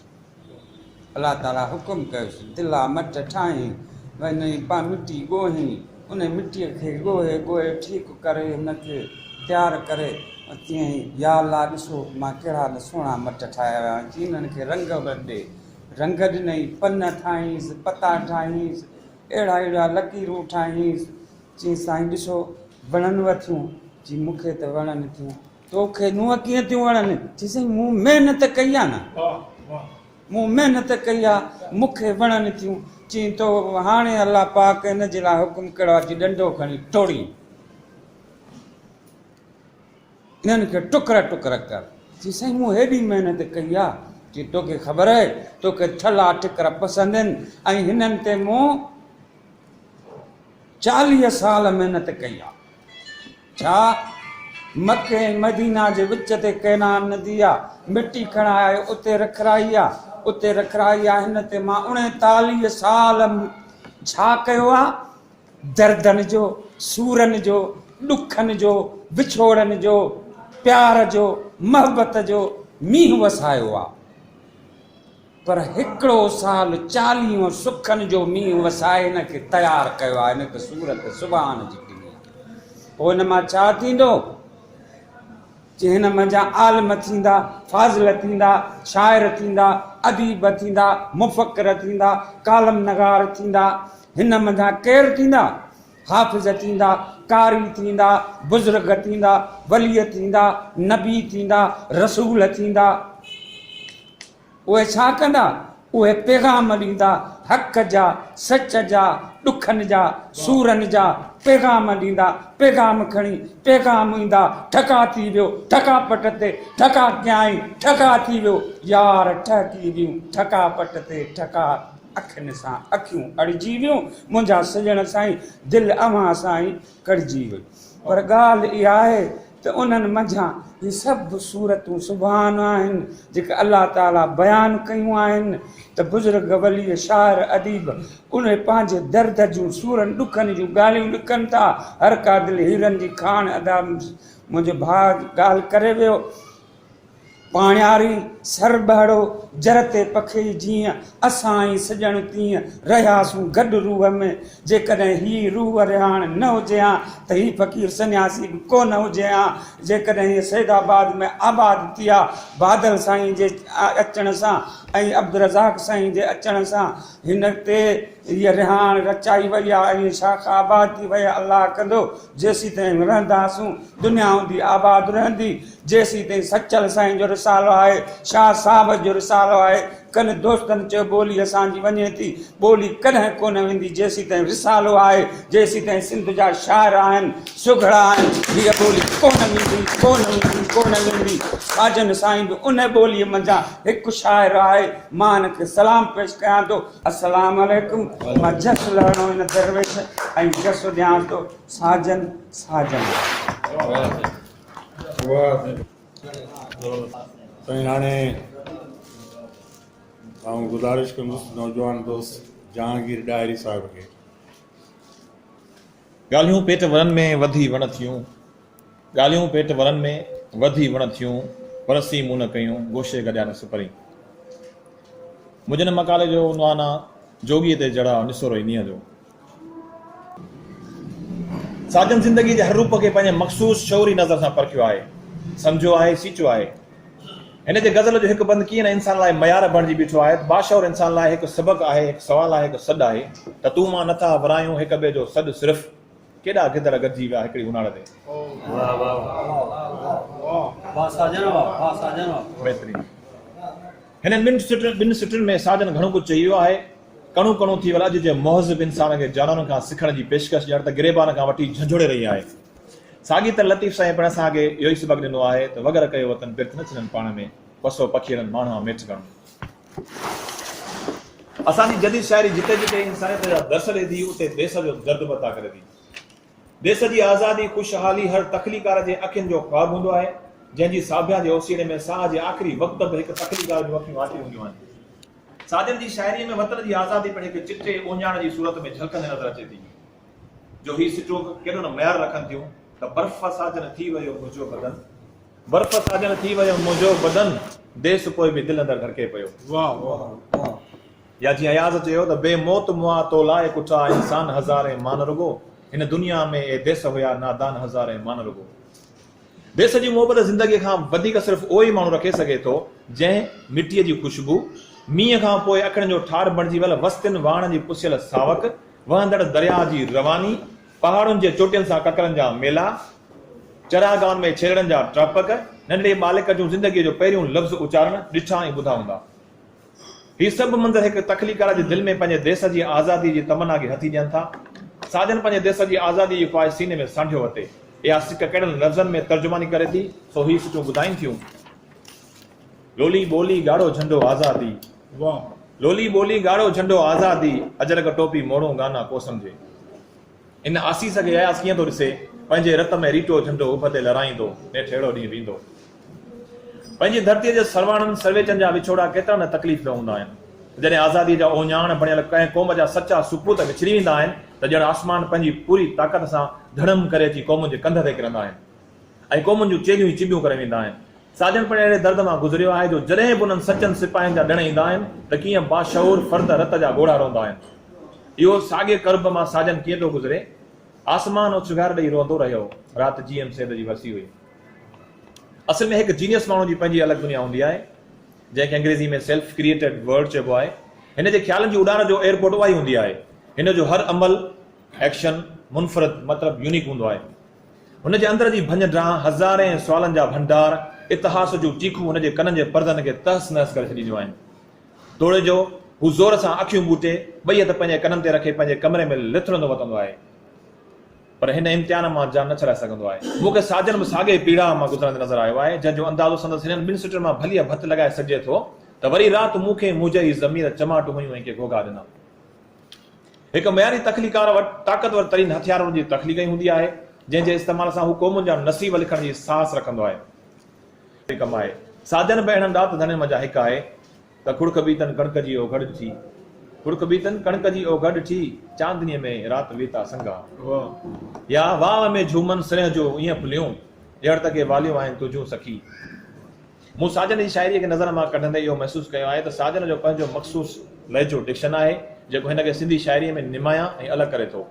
साजन समाजी बुराइनि ऐं मसइलनि खे हद दर्जे ताईं फोकस कयो आहे। बसि आख़िर में थोरी गुज़ारिश कंदुसि त हीअ दुनिया सिर्फ़ु मसइलनि जो गढ़ न आहे बल्कि हुस्नाकिन ऐं जमालियत जो कश्मू पिणु आहे। उन लाइ अर्ज़ु त थोरो उन पासे बि लिखंदा त असां त अहसान थींदा। साजन लाइ अणमयो प्यार।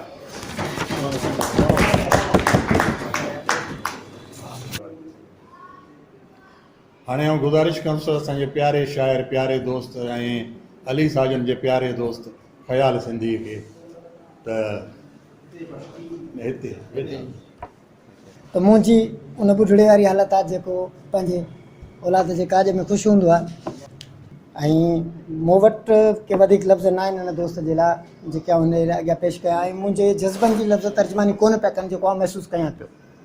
उनजे लाइ हिकिड़ो नज़्म जी सूरत में हिनखे हिकिड़ो नंढिड़ो टिरगो आउं पेश कंदुसि छो त आउं नसर खां वधीक मुंहिंजे लाइ नज़्म लिखणु आसान आहे।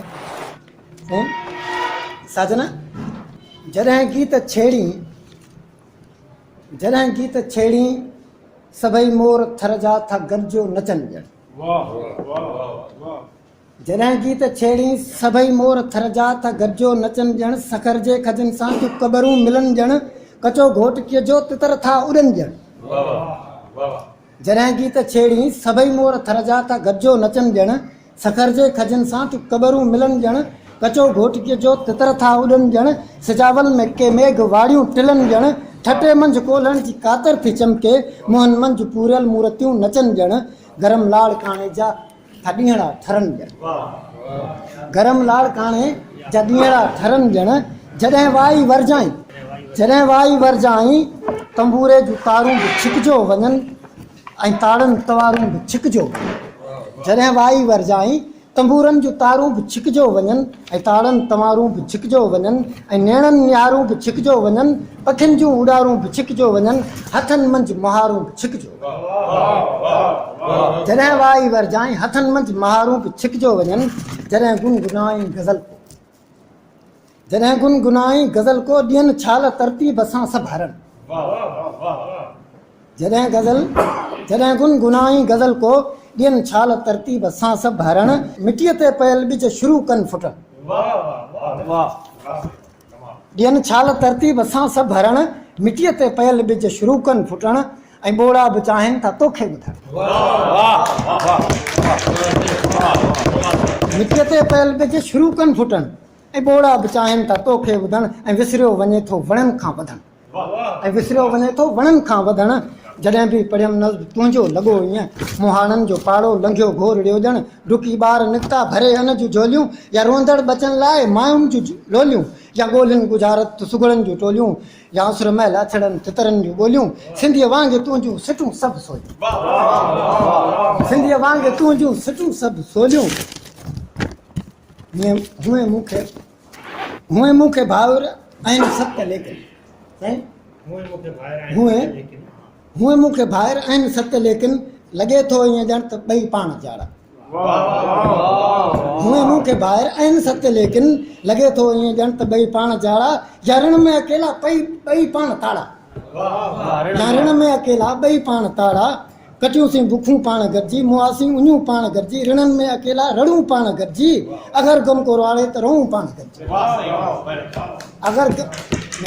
अगर गम को राड़े त रहूं पाण गॾिजी, ख़ुशी का खिलाए खिलूं पाण गॾिजी, हुजे का बिचाड़ी चढ़ूं पाण गॾिजी, हुजे का बिचाड़ी चढ़ूं पाण गॾिजी, हुजे का बि लाही लहूं पाण गॾिजी, शहर थी वञे थो जे कुझु बि लिखूं पाण गॾिजी, सुकूं पाण गॾिजी, सुकूं पाण गॾिजी, टिड़ूं पाण गॾिजी, छणूं पाण गॾिजी, जिते हो जमालो ॿुधूं पाण गॾिजी, उते पाए झूमर नचूं पाण गॾिजी, जहां में सदाई जीऊं पाण गॾिजी, करे रब त सिंध लाइ मरूं पाण गॾिजी।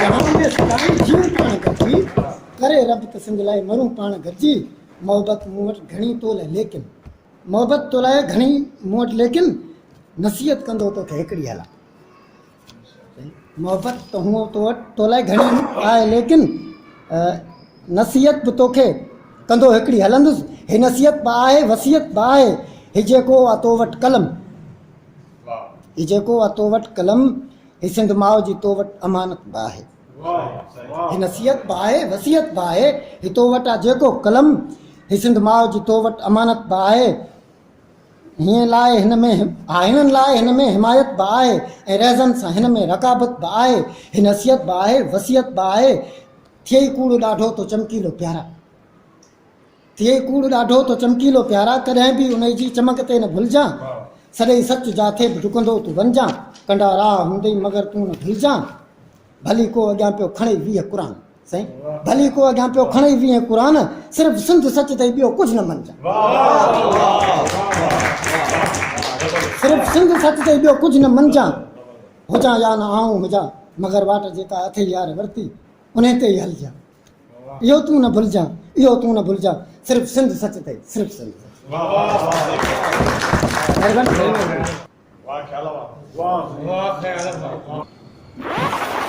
दिलि ख़ुशि थी वई आहे शाइरी छा आहे जज़्बनि जी हिकिड़ी पालोट आहे कुझु ॾींहं अॻु जॾहिं ख़्याल सां असां हिते शाम मल्हाई हुई त अली साजन बि अहिड़ो ई को नज़्म पेश कयो हो ऐं अॼु ख़्याल कर्ज़ु लाहे छॾियो आहे पर इहा मोहबत ख़ुदा सलामत रखे असांजे हिन कचहरी में हाणे आऊं पंहिंजे दोस्त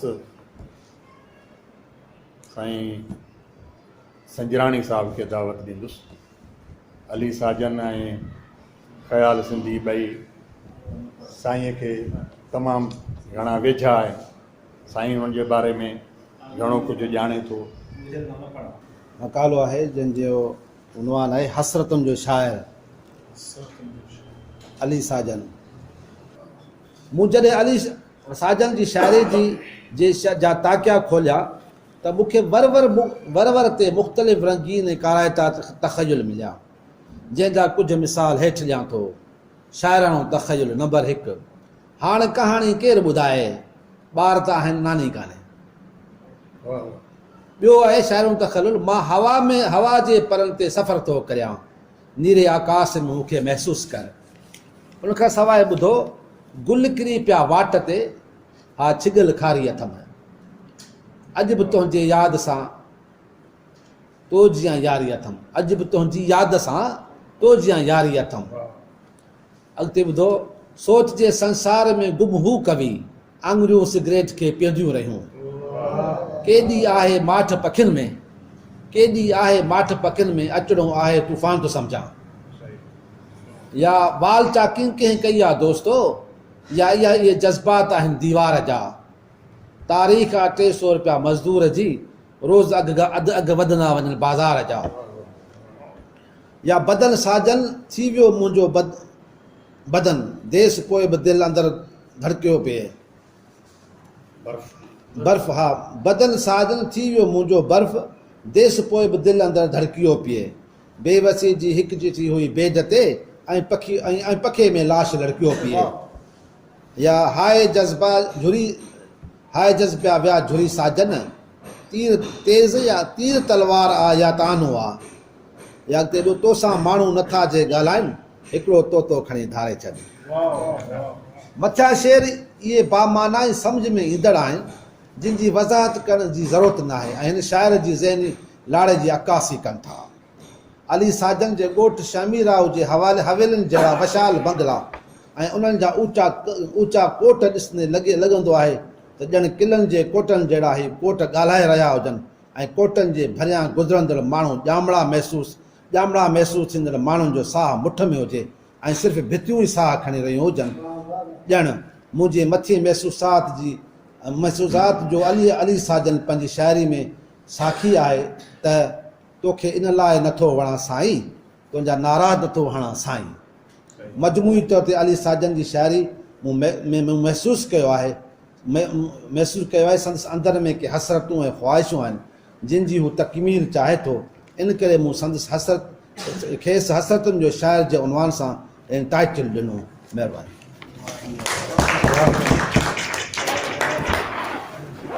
असांजो मान वारो साथी फिदा संजराणी साहब तमामु ख़ूबसूरत मज़मून पढ़ियो, दोस्त खे ट्रिब्यूट ॾिनई।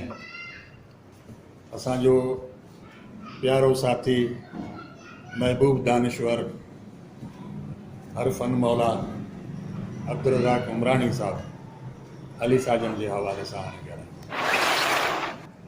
ऐं मूं अली साजन खे ज़ाहिर आहे त ॿुधो आहे, ऐं जॾहिं बि न सिंधी अदबी संगत शाख न्यूसिदाबाद जी गॾिजाणी थींदी आहे त अली साजन पंहिंजी जॾहिं निकोर लिखणी असां वटि अची पेश कंदो आहे त ज़ाहिर आहे त हू असां खां दाद बि वठंदो आहे, पर गॾोगॾु हू असांजनि जज़्बनि खे ऐं असांजे सोचुनि खे नवां रुख ऐं नवां लाड़ा बि ॾींदो आहे।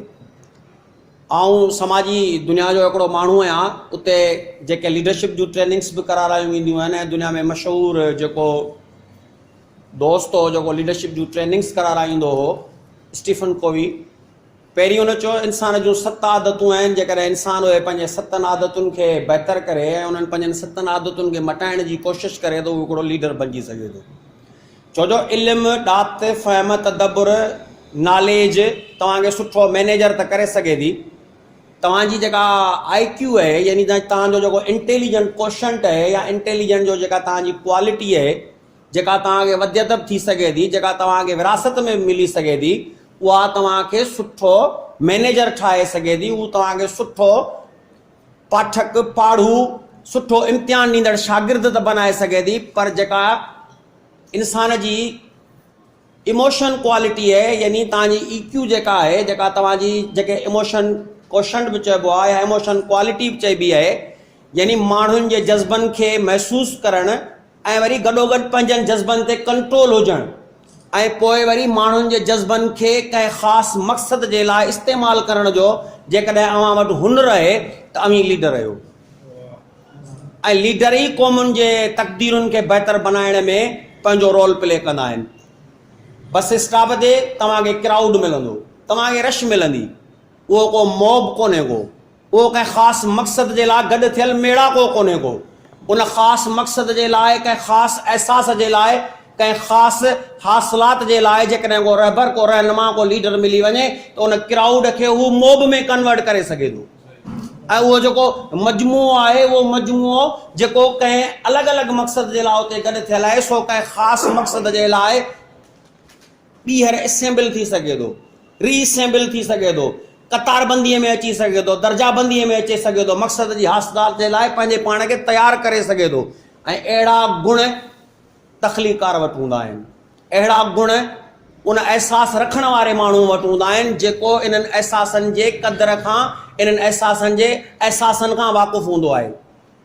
कंहिं शाइर चवाणी त लफ़्ज़ न आहिनि खेॾूणा जिन सां वेठो खेॾी रांदि, लफ़्ज़ त आहिनि कात कुहाड़ा जिन सां वठिबो आहे पलान। क़ौमुनि जे ज़िंदगियुनि में लफ़्ज़ आज़ादियुनि जा उहिञाणपनि मां आहिनि। धरती पंहिंजो दर्द सालनि ताईं सांडे रखंदी आहे ऐं पोइ इंतज़ारु कंदी आहे त को मिल्टन अचे, को शेक्सपियर अचे, को रूसो अचे, को टालिस्टाय अचे, को हेमू कालाणी जहिड़ो माण्हू पैदा थिए, को लतीफ़ पैदा थिए, को मखदूम बिलावल पैदा थिए, को शाह इनायत शहीद पैदा थिए, को सचल रूहल सामी पैदा थिए, को अयास पैदा थिए, को अली साजन पैदा थिए त आउं पंहिंजो दर्द हुनखे ॾियां ऐं पोइ उहो मुंहिंजो दर्द धरतीअ ते उहो गिंड वांगुरु घुराए ताकी मुंहिंजा बचा उहो गिंड ॿुधनि, उन गिंड जे आवाज़ खे सम्झनि। ऐं पोइ ईअं सिंध धरतीअ ते पंहिंजा ईअं दर्द पंहिंजनि कवियुनि खे ॾिना आहिनि, सिंध धरतीअ ते ईअं पंहिंजा दर्द पंहिंजनि उन्हनि कलाकारनि ऐं फनकारनि खे ॾिना आहिनि जंहिं धरतीअ जो दर्द, अमड़ जो दर्द चोॾस जॾहिं घुरायो आहे त माण्हू जाॻिया आहिनि ऐं क़ौमुनि आज़ादी हासिल कई आहे। त अली साजन तसलसल आहे असांजे उन रूहनि जो, अली साजन तसलसल आहे असांजे उन जिदोजहद जो, अली साजन तसलसल आहे असांजे उन हिम्मत ऐं बहादुरीअ जो। ऐं चवंदो आहियां त अहले मदीना खां पोइ अहले सिंध खे इहो एज़ाज़ हासिल आहे त हुन मौत जे अखियुनि में अखियूं मिलाए मौत खे ललकारियो आहे, चाहे पोइ राय सहारस हुजे, चाहे केकनान जे पहाड़नि में मौत खे ललकारियो हुजे, चाहे राजा ॾाहिर हुजे जंहिं मौत खे ललकारियो हुजे, चाहे GM सैयद हुजे जंहिं मौत खे ललकारियो हुजे, चाहे मोहतरमा बेनज़ीर भुट्टो शहीद हुजे जीअं मौत खे ललकारियो हुजे, चाहे मुज़फ़र भुट्टो हुजे जंहिं मौत खे ललकारियो हुजे, चाहे रूपलो चोलियाणी हुजे, चाहे हेमू कालाणी हुजे, सिंध जे माण्हुनि खे इहो एज़ाज़ हासिल आहे त उन मौत खे ललकारियो आहे। तारीख़ ॿुधाए थी त नेपोलियन बोनापार्ट घोड़े तां किरी मरी वियो हुयो। तारीख़ ॿुधाए थी त हिटलर पंहिंजे पाण खे गोली हणी मारे छॾियो। तारीख़ ॿुधाए थी त इंदिरा गांधीअ खे संदसि मुआफ़िज़ ई मारे विधो। तारीख़ ॿुधाए थी असांखे त सवें माण्हू दुनिया जा अज़ीम माण्हू, पर उन्हनि जो मौत कंहिं आम ऐं गैर मामूली माण्हूअ जे हथां थियो। पर तारीख़ ॿुधाए थी त सिंध जे माण्हू, सिंध जे लीडर, सिंध जे रहबर, सिंध जे रहनुमा ऐं लीडर रहनुमा चइबो बि उनखे आहे जेको पंहिंजे मौत जो वक़्तु पाण मुतयन करे ऐं वरी मौत जो अंदाज़ बि पाण मुक़ररु करे त मूंखे कीअं पंहिंजे पाण खे जान आफ़रीन जा पंहिंजी जान ॾियणी आहे। त अली साजन उन क़िबले, उन फ़िरके, उन रस्ते जो पांधीअड़ो आहे। ऐं जॾहिं अली साजन पंहिंजूं रचनाऊं अची हिते पेश कंदो आहे त बेअख़्तियार मुंहिंजे अखियुनि मां नीर वही ईंदा आहिनि। ऐं मूं हिकिड़े मज़मून में लिखियो त मूं मोहबत कई, छो जो मुंहिंजी मोहबत मुंहिंजनि तन्हाइनि खे विरहाइण लाइ मूंखे कमाई हुई। मूं इल्मु हासिलु कयो ऐं उन इल्म जे बदौलत आउं पंहिंजे पाण खे हवाउनि ते उॾामंदो महसूसु कंदो आहियां। पर यार गॾोगॾु मूं दर्द खे बि ॼाणण जी कोशिशि कई। गॾोगॾु मूं सवाल बि कयो पंहिंजे पाण खां त हीअ तारा छो आहिनि, हीअ राति छो थी थिए, हीअ ज़ुल्म छो आहे, हीअ अंधेरो छो आहे, हीअ सिज ऐं चंड कंहिंजे ताबे आहिनि जेके उभरनि था ऐं लहनि था। इन दर्द मूंखे महसूसु करारायो ऐं इन दर्द खे मूं जॾहिं ॿुधो, इन दर्द जूं चीखूं जॾहिं मुंहिंजनि कननि ऐं समातुनि ते टकरायूं हुयूं ऐं पोइ जॾहिं आउं पंहिंजे पाण खे बेवस सम्झंदो आहियां त आउं अंदरि में पंहिंजे पाण सां रुअण बि शुरू कंदो आहियां। इन्हनि दर्दनि जे चीखुनि ऐं रियुनि मूंखे महसूसु करारायो त आउं उॾामण वारो माण्हू कोन आहियां, आउं एॾो वॾो को दाना कोन आहियां, आउं हिकिड़ो कमज़ोर ऐं नातवान माण्हू आहियां। पर मुंहिंजा कवि ऐं मुंहिंजा कलाकार जॾहिं उन्हनि जी आउं ॾात पढ़ंदो आहियां, या लतीफ़ मुर्शिद जेको मुंहिंजो मार्ग आहे, सभिनी असां सिंधियुनि जो मार्ग आहे, पोइ जॾहिं लतीफ़ जूं आउं इहे सिटूं झुंगारींदो आहियां ऐं पढ़ंदो आहियां त हल त हेकांदी थिए ॿई विझ मवेर, दिलि में दौर माण तूं फिरण संदो फेर, तोड़े लही न पेर तपण राहत रुंज में। पोइ आउं महसूसु कंदो आहियां त आई एम कंट्रीब्यूटर, मूंखे पंहिंजे हिसे जी कंट्रीब्यूशन करणी आहे। I am not a contributor, आउं कंट्रीब्यूटर आहियां, आउं कॉम्पिटेटर न आहियां जो कंहिंसां मुंहिंजो मुक़ाबिलो हुजे। त कवि ऐं कलाकार खे पंहिंजे हिसे जी जिदोजहद करणी आहे, कवि ऐं कलाकार खे पंहिंजे हिसे जी ॾात पेश करणी आहे। हाणे आयो त भाई तनक़ीद निगार कोन्हनि, हाणे हिते असां वटि गुफ़्तगू पई थी त भई तनक़ीद या नश्तर ऐं तीर। यार जदीदियत जी जेका डेफिनेशन आई आहे, तनक़ीद जी जेका नई डेफिनेशन आई आहे, उन चयो आहे त साख़्तियात पुॼाणा। साख़्तियात जे ज़माने में असां शयुनि खे शनाख़त ॾिनी हुई। आउं अब्दुरज़ा कयां, ॾाढ़ी हूंदी त बि अब्दुरज़ा कयां, मुछूं कूड़ाए छॾिया त बि अब्दुरज़ा कयां, मथो कूड़ाए छॾिया त बि अब्दुरज़ा कयां, पेंट शर्ट पातल आहियां त बि अब्दुरज़ा कयां, शलवार कमीज़ पातल आहियां त बि अब्दुरज़ा कयां, छो जो मुंहिंजी शनाख़त आहे त अब्दुरज़ा कयां। त अली साजन जी शाइरी जंहिंमें फ़िदा संजराणीअ जीअं जीअं हुन जूं सिटूं ॿुधायूं, ज़ाहिर आहे जॾहिं हुन चयो त बर्फ़ थी वियो बदन, त मूंखे त मुज़फ़र भुट्टो पे यादि आयो। थी सघे थो कंहिंखे शहीद बशीर ख़ान कुरैशी यादि ईंदो हुजे, थी सघे थो त कंहिंखे शहीद ज़ुल्फ़िकार अली भुट्टे जो क़ैद में गुज़ारियल उहे घड़ियूं ऐं उहे लम्हा यादि ईंदा हुजनि। त तख़लीकार त हिकिड़ी सिट सिरजे असांजे अॻियां पेश करे छॾी। हाणे आउं मुंहिंजी सोच मुताबिक़, आउं पंहिंजे अकुल मुताबिक़, आउं पंहिंजे फ़हम मुताबिक़ उन जी माना कढंदुसि, आउं पंहिंजे फ़हम मुताबिक़ उनखे सम्झंदुसि। हुन हिकिड़ो पैगाम ॾिनो, हू जंहिं हिकिड़े दर्द मां गुज़रियो। त शाइर मुआशिरे जा अकास आहिनि, शाइर कहाणियुनि जा किरदार आहिनि, शाइर हालतुनि जा मुबलिग ऐं रहनुमा ऐं अॻुवान आहिनि, जेके असांखे पंहिंजे हिसे जी जेका तख़लीक़ात जे सूरत में शयूं पेश कनि था।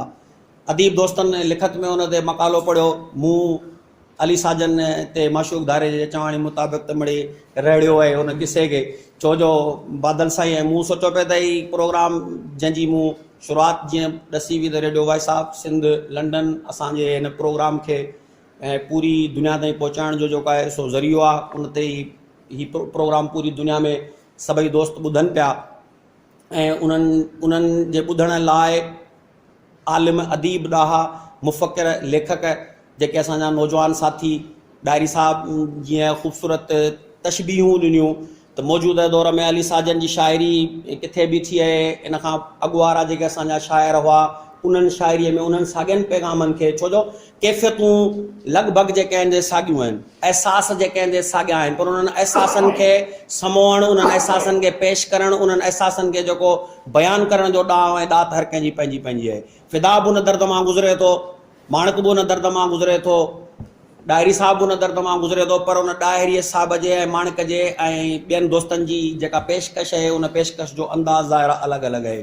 त अली जॾहिं बि शाइरी पेश कई आहे, उनजी शाइरीअ मां असांखे इलाही उत्साह मिलियो आहे, असांजा जज़्बा जवान थिया आहिनि। मूं स्टीफन कोवी जो जेको ज़िक्र कयो हो, उन में आऊं ॻाल्हियुनि जे रवानीअ में अॻिते वधी विसलियो, छो जो अंदरि में मूंखे उहो अहसासु पए त आऊं अलीअ ते बाक़ाइदा कुझु लिखी अचां त पोइ हक़ अदायगी वारो फ़र्ज़ु मुंहिंजो पूरो थिया, जेका मुंहिंजी कोताही आहे।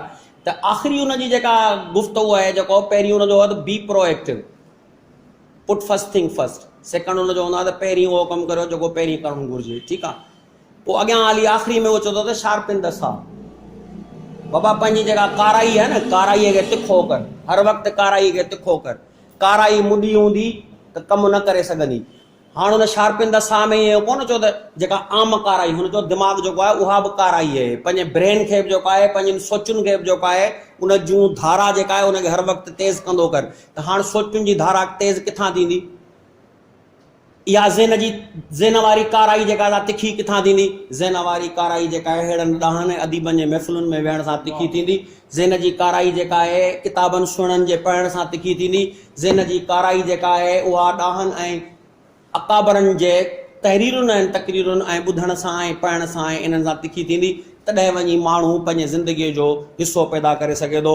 ऐं गॾो गॾु इहो चवंदा आहिनि त भाई माण्हुनि जे दिलनि में मोहबतुनि जा अकाउंट खोलियो। जीअं असीं बैंक में अकाउंट खोलींदासीं, ATM कार्ड हुजे या चेक हुजे, त अली साजन तो असां सभिनी जे दिलनि में मोहबत जा अकाउंट खोलिया आहिनि ऐं ज़ाहिर आहे असीं तोखे मोहबतूं पे करण जे लाइ मजबूर आहियूं, छो जो तूं एतिरो त मोहबती आहीं जो तुंहिंजे मोहबतुनि जा असीं हमेशह मक़रूज़ आहियूं। महिरबानी। महिरबानी साईं उमरानी साहब, महिरबानी। सिंधी अदबी संगत हिकिड़ी ख़ासि मशहूरु जाइ में हींअर आहे, शहीद बेनज़ीर भुट्टो लाइब्रेरी। फैज़ाबाद में अचण खां पोइ केर बि कंहिंखां पुछे, नंढिड़ो ॿार बि ॿुधाईंदो त लाइब्रेरी किथे आहे। आचर जे ॾींहुं 11 बजे खां असांजी कार्रवाई शुरू थिए थी, पर 10 बजे खां असां अचणु शुरू कंदा आहियूं। तव्हां सभिनी दोस्तनि खे इहा ओपन दावत आहे, जेॾी महिल बि तव्हां अचर ते अचणु चाहियो तव्हां अचो। ऐं ख़ासि करे शहर हिन संगत खे ॼमाइण में मूंखां वधीक किरदारु जेको आहे सो असांजे प्यारे दोस्त अब्दुर्रज़ाक उमरानी जो आहे।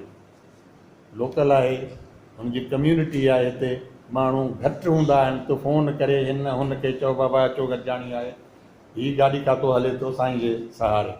आऊं अचां थो, हिते सची ॻाल्हि आहे, महिमान फनकार वारो अचां थो हलियो थो वञा, हुन खां पोइ न आहियां। सिंधी अदबी संगत जे बारे में कंहिंसां ॻाल्हाइजे? रज़ाक साहिबु हिते आहे या रज़ाक साहिब जा पुट आहिनि, उहे बि माशाल्लाह सुठा नौजवान आहिनि ऐं हू हींअर आसिफ़ ते लिखे बि थो, सुठो थो लिखे। हाणे मुंहिंजो ख़्यालु आहे त वक़्तु काफ़ी थियो आहे, हाणे घोट खे बि कुझु ॻाल्हाइण जो मौक़ो ॾिजे। हुन जूं पंहिंजूं के ख़्वाहिशूं हूंदियूं पोइ अली साजन खे हाणे दावत थो ॾियां त पंहिंजी निकोर शाइरी बि असांखे ॿुधाए ऐं दोस्तनि जेके ॻाल्हियूं कयूं आहिनि उन जे हवाले सां पाण जेकी कुझु चवणु चाहे, उन्हनि जी का वज़ाहत करणु चाहे। जेके हिन में अचनि था हिन साथ सैदाबाद में, उन्हनि असांखे बेशक असांजी त शाख जेका आहे साबरऊ आहे, जंहिंजो साईं फिदा साहिबु आया आहिनि। असां मुंहिंजा अदबी उस्ताद बि आहिनि, जीअं ख़्याल खां 4 अखर सिखिया आहिनि, तीअं मूं साईं फिदा खां बि सिखिया आहिनि। मूं ते साईं जा बड़ा वॾा अहसान आहिनि उन जा। हिते असां आया आहियूं, बेशक असांखे वॾो मान मिलियो आहे, असांखे 4 अखर हितां ज़रूरु असां सिखिया आहियूं।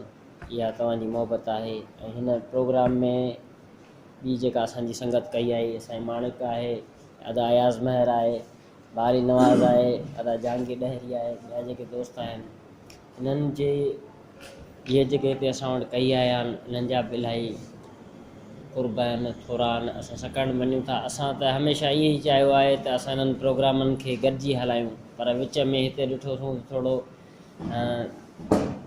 जीअं अदबी जुंडा पट हूंदी आहे पहिरीं बि ईअं बि थी रही आहे। हिकिड़नि माण्हुनि सां पंहिंजे थ्रू मिलियासीं, उन्हनि विचूं ॿियूं ॻाल्हियूं कयूं, पोइ असांखे इहा ॻाल्हि सम्झ में कोन आई। असां चयो भाई जीअं हले पियो ईअं हलणु ॾींदासीं असां, छो त असांजो तरीक़ो अदबी तरीक़ो इहो ई आहे। बाक़ी उन्हनि शयुनि ते असां कोन था वञूं, छो इन्हनि शयुनि खां पोइ जिथे जो दुआ सलाम खां वञूं हलिया। सॼी संगत जा वॾा वॾा कुर्ब जन मूंखे पंहिंजे अहसासनि जज़्बनि सां मकालनि जे थ्रू ओरली जिन बि जेतिरी मूंखे भेटा ॾिनी, ऐं सभिनी संगत जो मशकूर आहियां बेहद। ऐं हेॾो मुंहिंजे लाइ प्रोग्राम जेको स्पेशली कयो आहे एहसास सईदाबाद, जंहिंमें साईं जो वॾो मतिलबु मेन कैरेक्टर आहे, साईं बादल जो आहे। सभिनी संगत जा वॾा वॾा एहसान। शाइरी जे थ्रू जहिड़ो हाल आहे ॿुधायां थो, एॾो ऐं वॾो शाइर कोन आहियां तव्हां जहिड़ो मान ॾिनो आहे मूंखे, पर सभु को पंहिंजे हिसे जो कमु करे पियो, ऐं पंहिंजे हिसे जो कमु करे रहियो आहियां धरतीअ लाइ। इहो मूंखे पंहिंजे पाण ते इहो मूंखे फ़ख़्रु आहे पंहिंजो। दोस्तो गज़ल आहे हिकिड़ो, मुक़दस पंहिंजे हिन किरदार खे तरजीह ॾींदासीं, मुक़दस पंहिंजे हिन किरदार खे तरजीह ॾींदासीं, असां हर चीज़ खां वधि प्यार खे तरजीह ॾींदासीं। गज़ल जे बाह में गजरा नज़म जे पेर में पायल, गज़ल जे बाह में गजरा नज़म जे पेर में पायल, कविता जे कजल सिंगार खे तरजीह ॾींदासीं। कड़ो कोली न आ मूंखे वहाए ॾांद पियो उस में, कड़ो कोली न आ मूंखे वहाए ॾांद पियो उस में, असां हर ओॾहीं लोहार खे तरजीह ॾींदासीं। खखर वांगुरु डंगी छो थी असांजी कामना कंवरी, खटींदासीं न तोखां हार खे तरजीह ॾींदासीं। मिटी हीअ सींध में सिंदूर जा हर हर भरे मुर्की, मिटी हीअ सींध में सिंदूर जा हर हर भरे मुर्की, असां ए देस तोले दार खे तरजीह ॾींदासीं। असांजो चीन यूरोप सां आहे इश्क ए साजन, असांजो चीन यूरोप सां आहे इश्क ए साजन, जनम भूमीअ जे गदिले ॿार खे तरजीह ॾींदासीं। मुक़दस पंहिंजे हिन किरदार खे तरजीह ॾींदासीं, असां हर चीज़ खां वधि प्यार खे तरजीह ॾींदासीं। ॿियो गज़ल आहे साईं हिकिड़ो, कहाणी छा सहेड़ी थई असांजो साह आ मुठ में, कहाणी छा सहेड़ी थई असांजो साह आ मुठ में, वञण जी ॻाल्हि छेड़ी थई असांजो साह आ मुठ में। किनारो आ किथे नाखा रुॻो आ धुंध चौधारी, किनारो आ किथे नाखा रुॻो आ धुंध चौधारी, किथे फासाई ॿेड़ी थई असांजो साह आ मुठ में। असांजी माम मोहब्बत जी संभालण जे बजा साइण, असांजी माम मोहब्बत जी संभालण जे बजा साइण, पननि वांगे पखेड़ी थई असांजो साह आ मुठ में। अना जे ओट में बीही असांजे चाह जी चादर, मिठी छाले उडेड़ी थई असांजो साह आ मुठ में। दरिया मां घूरियो छाले कजल पाए निहारी थी, गिटनि ते सूंहं खेड़ी थई असांजो साह आ मुठ में। गज़ल साईं, तूं बदिलियो आ हैरत कान्ही का मूंखे, तूं बदिलियो आ हैरत कान्ही का मूंखे, ॻेरे विख ते जर बि मटिजी वेंदो आहे। तूं बदिलियो आ हैरत कान्ही का मूंखे, ॻेरे विख ते जर बि मटिजी वेंदो आहे। ज़ाहिद तूं छा ॼाणी इश्क जा घुंघरू ॿधंदे, ज़ाहिद तूं छा ॼाणी इश्क जा घुंघरू ॿधंदे, माण्हू हर मज़हब खां कटिजी वेंदो आहे। ऊचाइनि ते खायूं पहुची वेंदियूं आहिनि, ऊचाइनि ते खायूं पहुची वेंदियूं आहिनि, वक़्त जो शइ पर जॾहिं वटिजी वेंदो आहे। कॾहिं कॾहिं शेर लिखण जी कैफ़ियत में, कॾहिं कॾहिं शेर लिखण जी कैफ़ियत में, शाइर सारियुनि वांगुरु सटिजी वेंदो आहे। मूंखे इन लाइ वणंदी आहे गुमनामी, मूंखे इन लाइ वणंदी आहे गुमनामी, नालो नालनि हेठां लटिजी वेंदो आहे।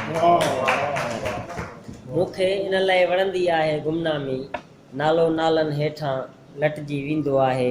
तंज़िया तनक़ीदुनि जे तीरनि सां अॼुकल्ह तख़लीक़ुनि जो रूह ई फटिजी वेंदो आहे।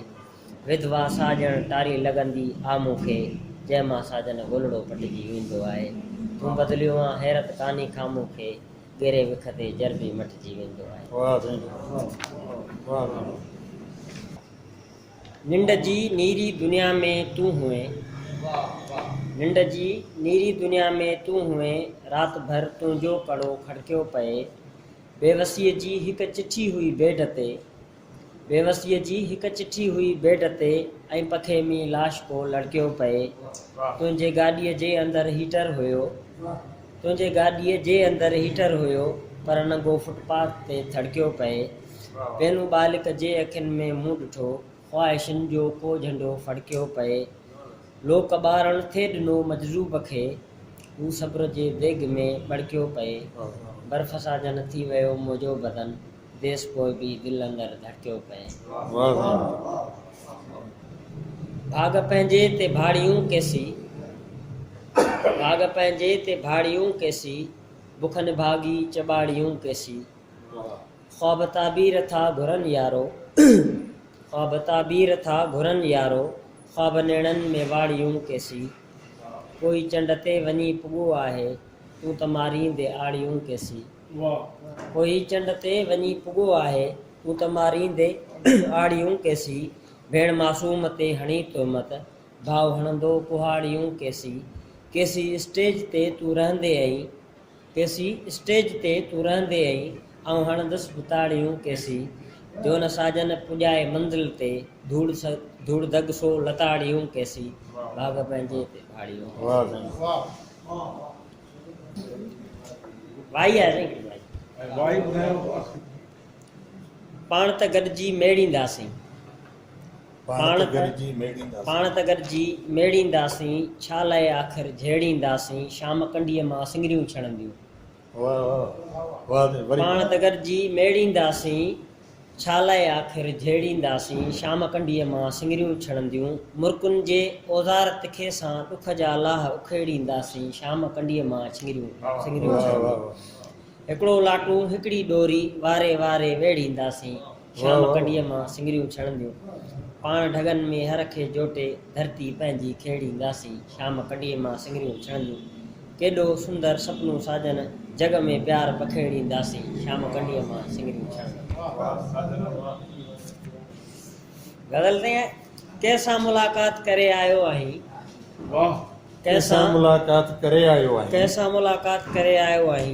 पंहिंजी ॾहूणी ॾात करे आयो आहीं। कंहिंसां मुलाक़ात करे आयो आहीं, पंहिंजी ॾहूणी ॾात करे आयो आहीं। रोज़ कंदो हैं स्वागत सिज जो सिंधुअ तां, अॼु तूं छा लाइ राति करे आयो आहीं। मुंहिंजा उछलियल तीर नथा तोते पहुचनि, मुंहिंजा उछलियल तीर नथा तोते पहुचनि, कहिड़ी अॼु ख़ैरात करे आयो आहीं। मुंहिंजा उछलियल तीर नथा तोते पहुचनि, कहिड़ी अॼु ख़ैरात करे आयो आहीं। पंडित मुल्ला सूफ़ी तुंहिंजे गठड़ीअ में, कहिड़ी पंहिंजी रात करे आयो आहीं। जंहिंजी फितरत जीतण हर कंहिंखां, अॼु तूं हुनखे मात करे आयो आहीं। विख हुनजी तस्बीह आहे दीवाना, केॾी साजन तात करे आयो आहीं।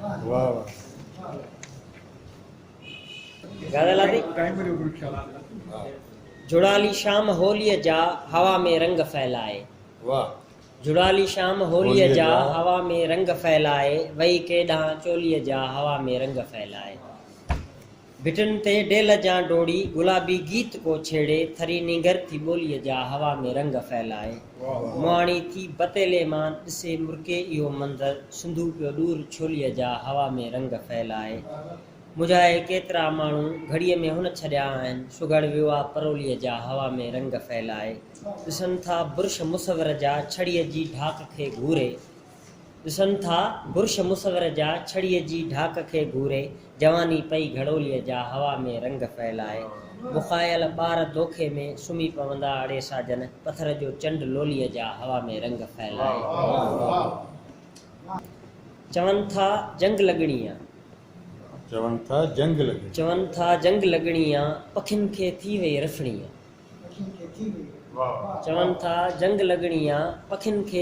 रफणी आ, असां हिकु थी विया आहियूं, अव्हां खे मात मञणी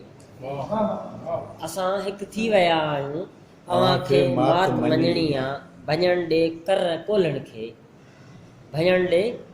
कोलण खे तिरनि जी पोख पचणी आ। पढ़ी आयो आहियां उभ ते असांजी सिंध रहणी आ, टिकी आहिनि पया नीरग नदीअ ते केर नचणी आ। कंदासीं लाट जी आजा ऐं साजन बाट वञणी आहे। पढ़ी आयो आहियां उभते असांजी सिंध रहणी। ॿई अॼु थी वञूं घाटा खजीअ जी छांव छिॾड़ी आहे। वाह। ॿई अॼु थी वञूं घाटा खजीअ जी छांव छिॾड़ी आहे। अखियूं मूंसां न कर काटा खजीअ जी छांव छिॾड़ी आहे। वॼनि था वाव में झूमी पकल हू संग छेरनि जा। वॼनि था वाव में झूमी पकल हू संग छेरनि जा। पकियूं सारियूं थियनि साटा खजीअ जी छांव छिॾड़ी आहे। ॾिए थो चंड सां भेटा अड़े ओ यार शाइर तूं। भॻियूं चूड़ियूं लॻनि ॾाटा खजीअ जी छांव छिॾड़ी आहे। वञी वर लय खणी आई उरांगे पेचरा सारा। लसी ऐं साग उफराटा खजीअ जी छांव छिॾड़ी आहे। अयामन खां रहिया आहिनि असांजे ई हिसे में छो। अव्हां जा प्यार पाछाटा खजीअ जी छांव छिॾड़ी आहे। अव्हां जी सार जा लम्हा समायनि साह में साजन विसारिया कीअं चुमियूं चाटा खजीअ जी छांव छिॾड़ी। जाग जेका तूं वियो आहीं ॾेई। जाग जेका तूं जाग जेका तूं वियो आहीं ॾेई पंहिंजे अखियुनि जो मुसुरमुआ कई। आऊं ॾियो ऐं रिसालो शाह जो राति भर पिया जागंदा आहियूं टई। साथ पंहिंजे जी कहाणी आहे अलॻि रेल जे पटड़ियुनि जी आहियूं पाण ॿई। ॻाल्हि मुंहिंजी ॼण मच्छीअ जो आहे कंडो तुंहिंजे निर्घट में जा फासी आहे पई। थोरी दीद कर अलमाड़ ते साजन केतिरी साजन किताबनि ते रही।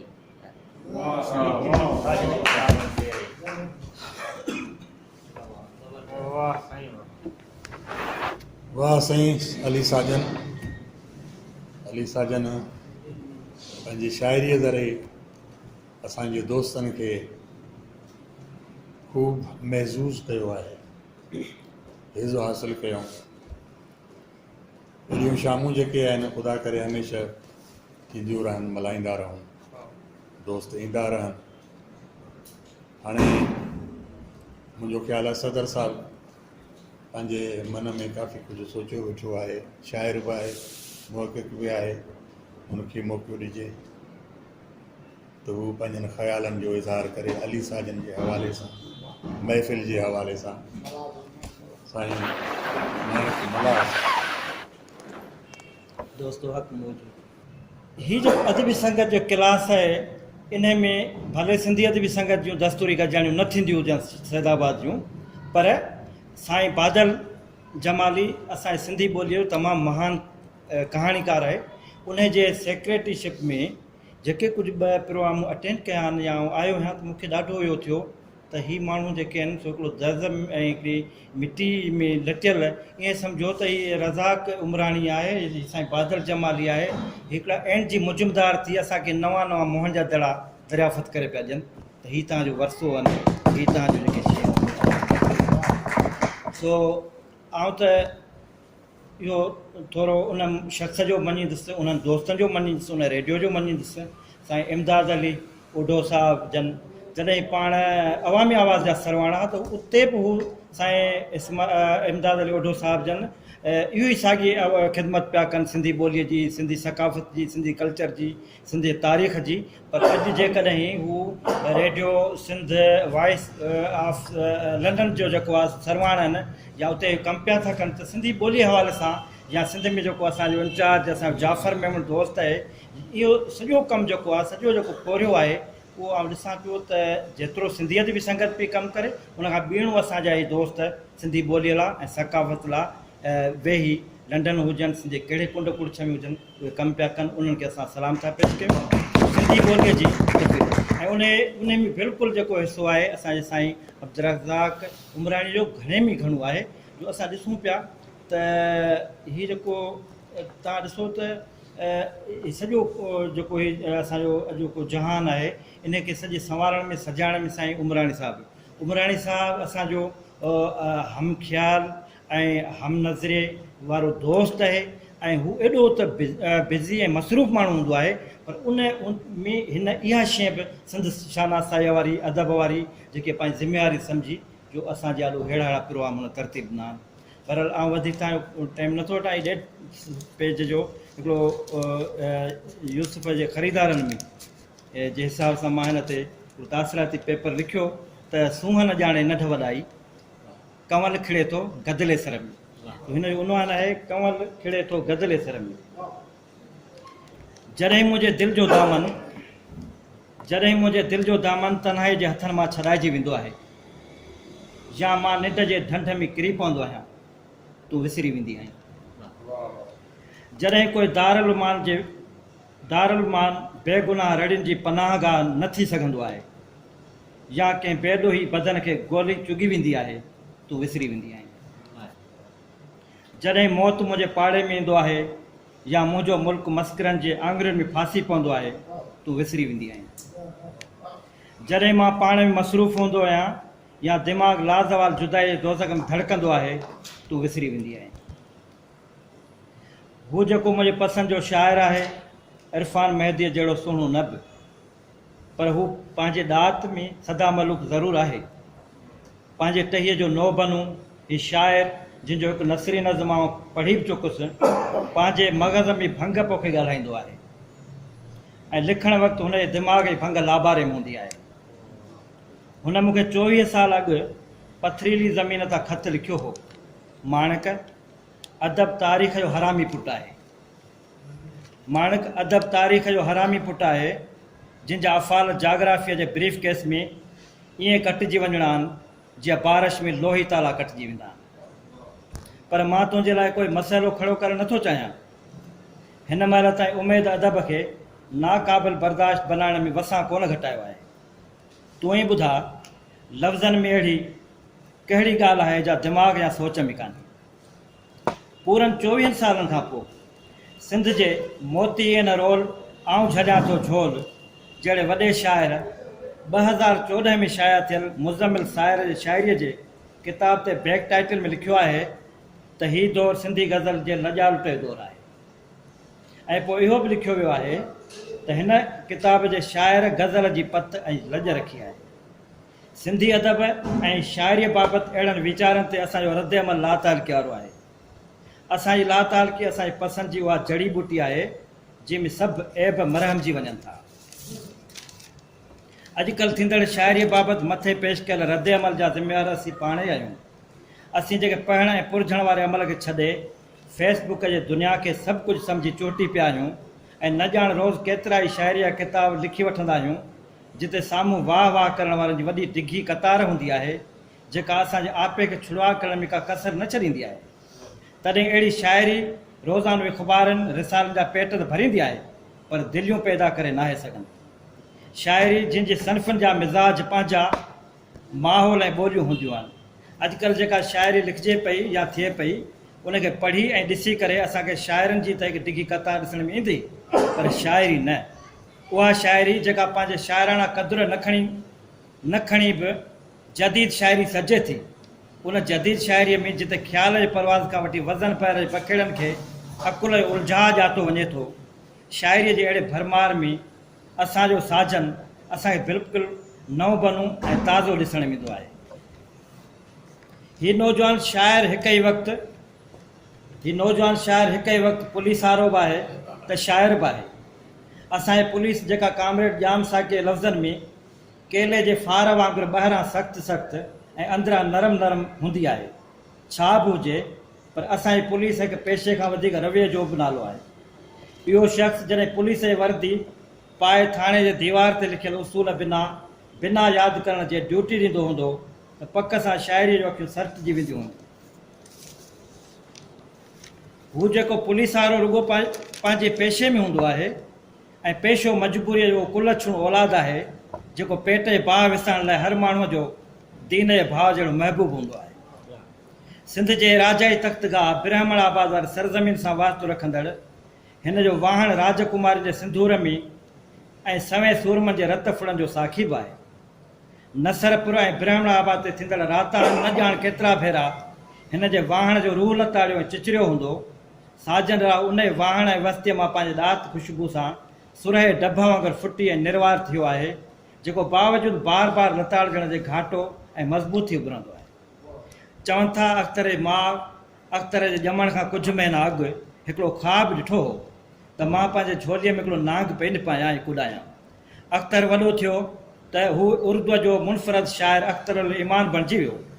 मूंखे ख़बर नाहे त जॾहिं साजन माउ जे पेट में हो तॾहिं संदसि माउ खे नाग या जोगीअ जो ख़्वाबु ॾिठो हो अलाए न, पर मां पक सां चई सघां थो त हर सुठे तकलीकार जे अंदरि में हिकिड़ो नाग ज़रूरु हूंदो, छो त उन ॾंग खां सवाइ संदसि ॾात ॾियाटी बणिजी झरकी न सघंदी आहे।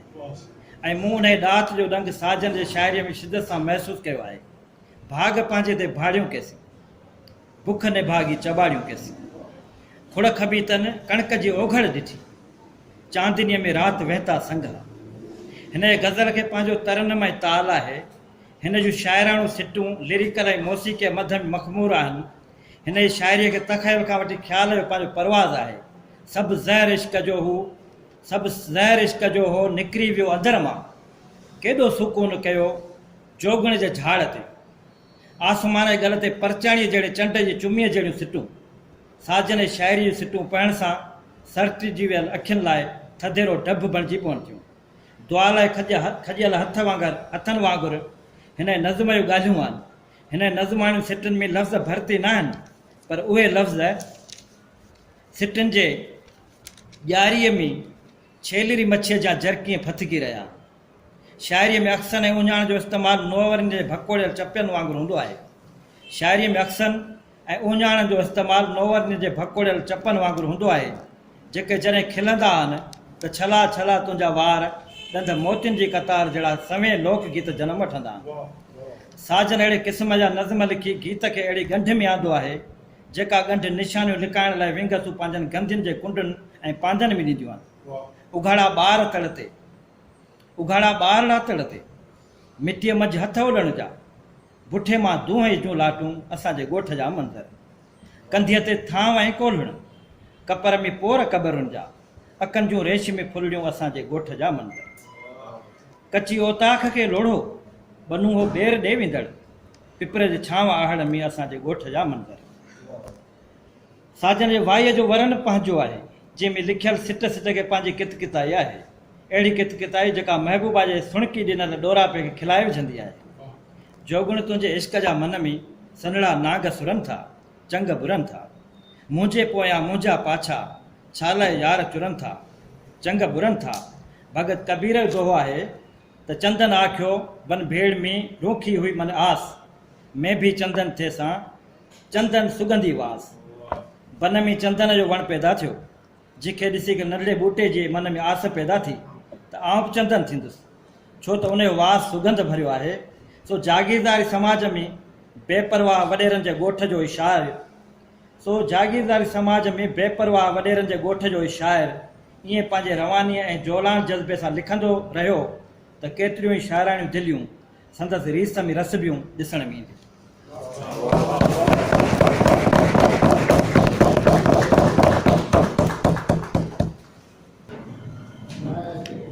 सदर साहिब जो मक़ाले सां गॾु असांजी अॼोकी रिहाण जेका नौजवान शाइर अली साजन राहू सां कईसीं उॼाणीअ खे पहुचे थी। तव्हां सभिनी दोस्तनि जा तमामु घणा थोरा जो तव्हां कुर्ब करे कई आया आहियो। ईंदड़ गॾिजाणी में इनशाला वरी असां गॾु थींदासीं, वरी कंहिं नए दोस्त सां गॾु। तेसि ताईं इजाज़त ॾींदा, ख़ुदा हाफ़िज़। Radio voice of Sindh London जे तरफ़ां ऐं सभिनी दोस्तनि जो शुक्रियो बजा आणियां थो। सामाईन जेके तव्हीं पंहिंजे समातुनि जे ज़रिए असांखे ॿुधी रहिया आहियो, पूरी दुनिया में रहंदड़ सिंधी जेके असांजे अॼोके हिन प्रोग्राम खे ॿुधी रहिया आहिनि, उन्हनि सभिनी दोस्तनि खे इन दुआ सां खां इजाज़त वठंदुसि त सिंध ऐं सिंध जा कलाकार पंहिंजी माउ जी ॿोलीअ में पंहिंजूं कलाऊं पंहिंजूं रचनाऊं रचींदा रहंदा ऐं अव्हां जे हिन समातुनि ते असीं radio voice of Sindh London जे ज़रिए पहुचंदा रहंदासीं। पंहिंजे दोस्त अब्दुल्ला कुमरानी खे इन दुआ सां इजाज़त ॾींदा त अल्लाह वाही। अव्हां जी समातुनि ताईं radio voice of Sindh London